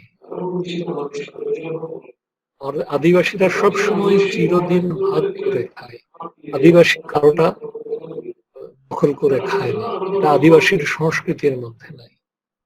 আমি আবার এক জায়গায় একটা অনুষ্ঠানে গেছিলাম, আমরা সামান্য কিছু বিস্কিট নিয়ে গেছিলাম, বুঝতে পারি যে আমাদের পার্টিসিপেন্ট কত, সেখানে গোটা গ্রাম অংশগ্রহণ করে এবং সেখানে বাচ্চারা ছিল অনেক। আমরা তো আর সেখানে কোনো কিছু কিনতেও পাওয়া যায় না, আমরা যতটুকু বিস্কিট নিয়ে গেছিলাম ওদেরকে দিলাম। আমি দেখলাম যে তারা প্রত্যেকটা বিস্কুট, একটা বিস্কুটকে 4 টুকরা করলেন, কিন্তু প্রত্যেকে ওই 1 টুকরা করে হলেও তাকে দেওয়া হলো, যে সবাই যেন খেতে পায়। যে মানে যিনি মানে কেউ একজন খাবেন বাকিরা খাবে না, প্রত্যেককে কিন্তু দেওয়া হলো। আদিবাসীরা কাউকে বঞ্চিত করতে চায় না, নিশ্চয় অন্য যারা বঞ্চিত মানুষ তাদেরকে বঞ্চিত করতে চায় না, কিন্তু আদিবাসী যেটা প্রাপ্য সেটা আদিবাসীকে দেন, দিয়ে আপনি অন্যদেরকেও তাদের প্রাপ্যটা দেন, সেই জায়গাটা করেন। সেটা না করে আপনি আদিবাসীর জন্য বাজেট বরাদ্দর দাবি উঠছে, ওরা তো তুলনামূলকভাবে অসংগঠিত, আদিবাসীরা সংগঠিত। আদিবাসীর মধ্যে আবার সমতলের তুলনায় পাহাড়ের আদিবাসীরা অনেক বেশি সংগঠিত, অনেক বেশি সংগ্রাম করেছে। তো ঠিক আছে, তো আপনারা সেটা আদিবাসীর প্রাপ্যটা আদিবাসীকে দেন, অন্যদেরকে দেন তাদের প্রাপ্য। আদিবাসীর বরাদ্দের মধ্যে আদিবাসীকে দেওয়ার মতো নাম করে অন্যদেরকে এর মধ্যে ঢুকিয়ে দিয়ে আদিবাসীকে বঞ্চিত করার তো কোনো মানে হয় না। এই জায়গাগুলো আমাদের স্পষ্ট হওয়া দরকার। আরেকটা হচ্ছে যেটা তার মানে বরাদ্দের মধ্যে একটা সমস্যা, আরেকটা সমস্যার জায়গা যেটা আপনারা সঠিকভাবেই বলেছেন, যা বরাদ্দ হচ্ছে সেই বরাদ্দ বিতরণের ক্ষেত্রে তো আদিবাসী নেতৃবৃন্দের ভূমিকা না। এখানে তো কেন্দ্রীয় ভাবে আদিবাসী নেতৃবৃন্দকে নিয়ে সেখানে আদিবাসী সংগঠনগুলো নেতৃবৃন্দকে নিয়ে কেন্দ্রীয় ভাবে যদি একটা কমিটি করা হয়, তাহলে তো সেই কমিটি যে যে জেলায় বরাদ্দ যাবে সেখানে তারা কমিটি করে দিতে পারে, এবং তাহলে আপনার জেলা বা উপজেলায় কমিটি করে দিতে পারে, তাহলে আপনার সেইখানে বরাদ্দটা যেন যা সত্যিকার অর্থে পাওনা তার কাছে যায় সেটা নিশ্চিত করা যাবে। এই দাবিটাও কিন্তু করা হচ্ছে, আপনারাও করেছেন। আর যে কথাটা মৌলিক কথা, এটা হচ্ছে যে সমতলের আদিবাসীরা বরাদ্দ কেন পায় না পাওয়ার কারণ হচ্ছে একটা সিস্টেমের মধ্যে একটা সিস্টেমের মধ্যে একটা গ্যাপ। আমাদের দেশে বাজেট বরাদ্দ হয় আচ্ছা, আমাদের দেশে বাজেট বরাদ্দ হয় কিন্তু মন্ত্রণালয় ভিত্তিক ভাবে। এই যে আমি দেখছি আমাদের কবিতা দাস বর্মন যুক্ত হয়েছে, আপনাকে স্বাগত। নারী অংশগ্রহণকারীর সংখ্যা বোধহয় আরো আছে, সেটা হয়তো সামনে দেখা যাচ্ছিল না। যাকে অনেক ধন্যবাদ। যেটা বলছিলাম যে বাজেটের মধ্যে যে বরাদ্দ হয় সে বরাদ্দটা হয় মন্ত্রণালয় ভিত্তিক। এখন আপনি যদি কোনো মন্ত্রণালয়ের ছায়াতলে না থাকেন তাহলে কিন্তু আপনার জন্য বরাদ্দ নাই। তো এই যে অবস্থাটা, তো এক সময় কিন্তু সমতলের আদিবাসীদেরকে মন্ত্রণালয় এর একটা ছায়াতলে আনা হয়েছিল। তা এই যে হোসেন মোহাম্মদ এরশাদ, তিনি একটা স্পেশাল অ্যাফেয়ার্স মন্ত্রণালয় বানিয়েছিলেন। স্পেশাল অ্যাফেয়ার্স মন্ত্রণালয়টা ছিল আদিবাসীদের জন্য, এবং এইটার মন্ত্রী ছিল মওদুদ আহমেদ। এই দুইটা লোকের একটা লোকও ভালো ছিল না, এই হোসেন মোহাম্মদ এরশাদ এবং মওদুদ আহমেদ দুইজনেই এখন গত হয়েছেন, কিন্তু কুকর্মত তাদের কথা বলে, মৃত্যুর পরেও বলে। যাজ্ঞে সে কথা আর না বলি, কিন্তু এই একটা ভালো কাজ তিনি করেছিলেন, যদিও মওদুদ আহমেদ খুব এটা কোনো কাজকর্ম করে না।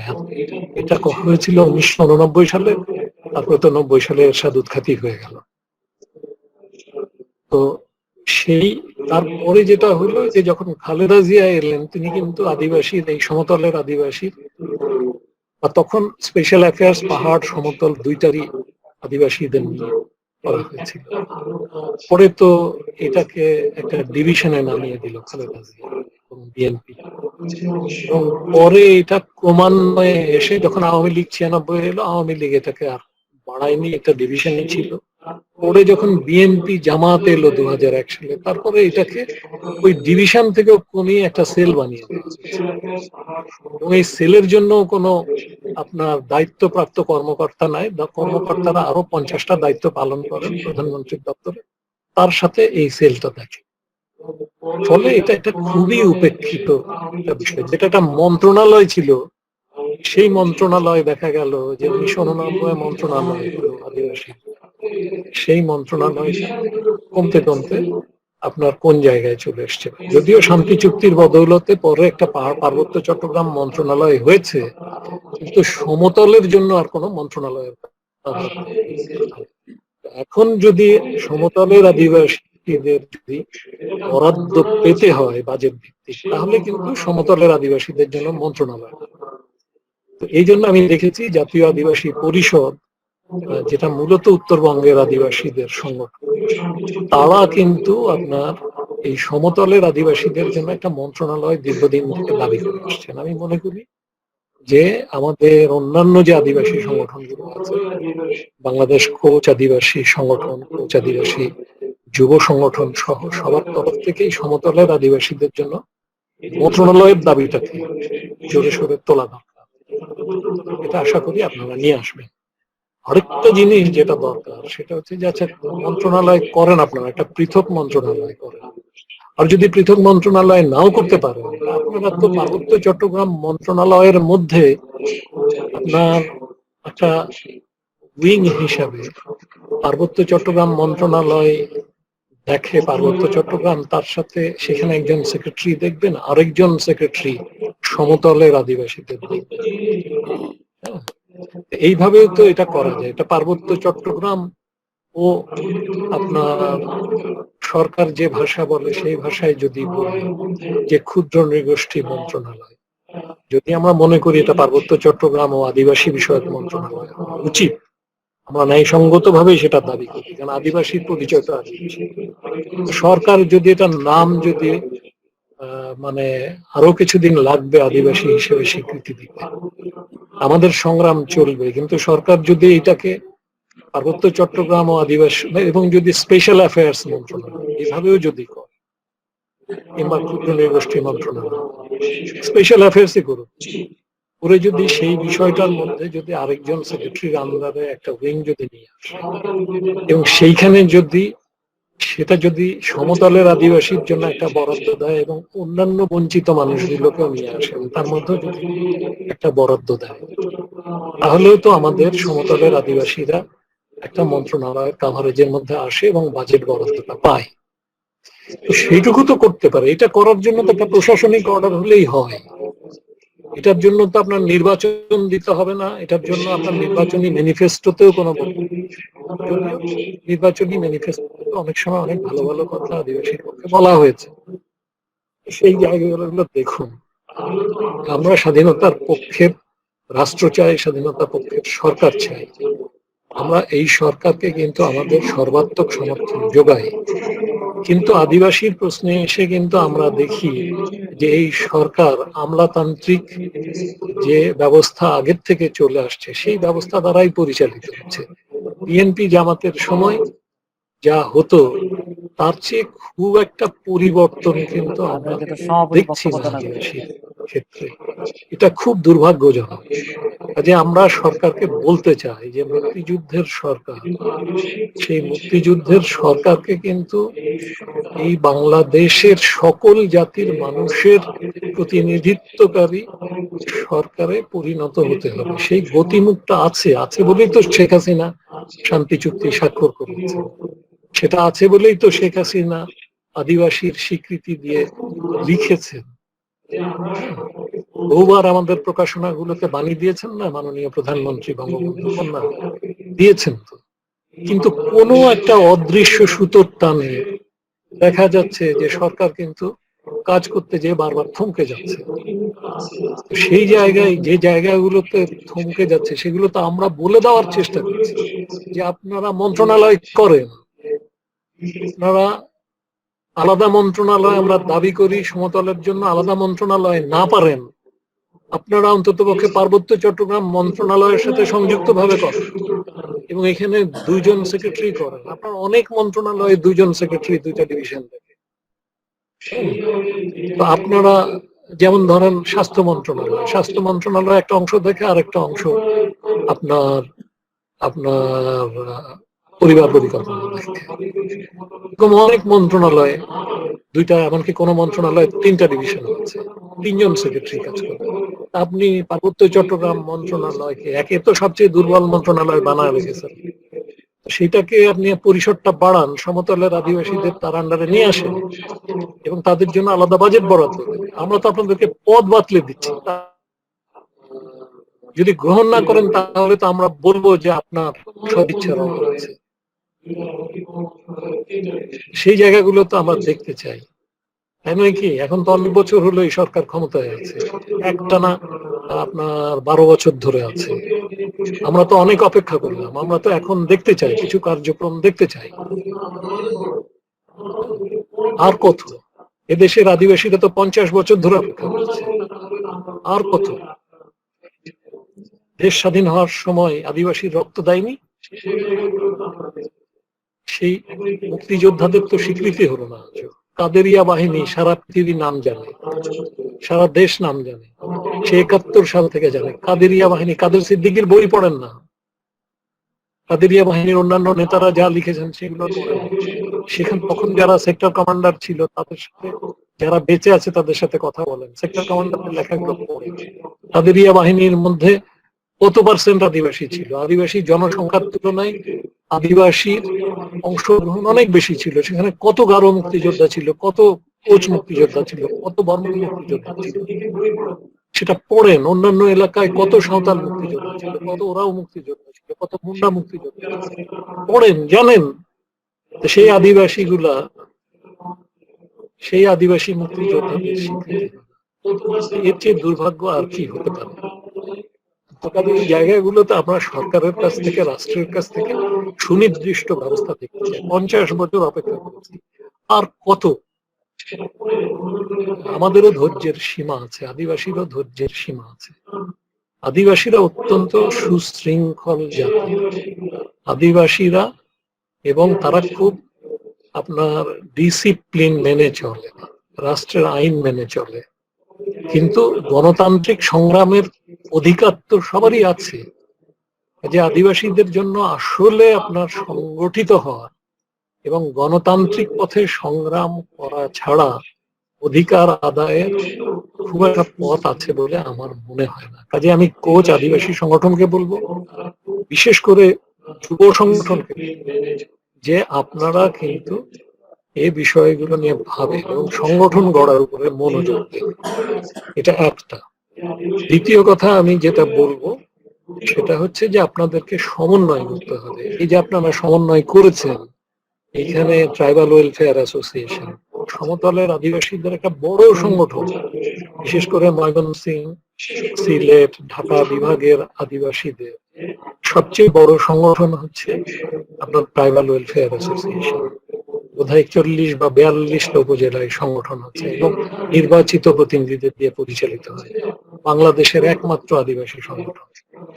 আমাদের প্রমোদ মানকিন্দা যেটা সভাপতি ছিলেন, আমরা গভীর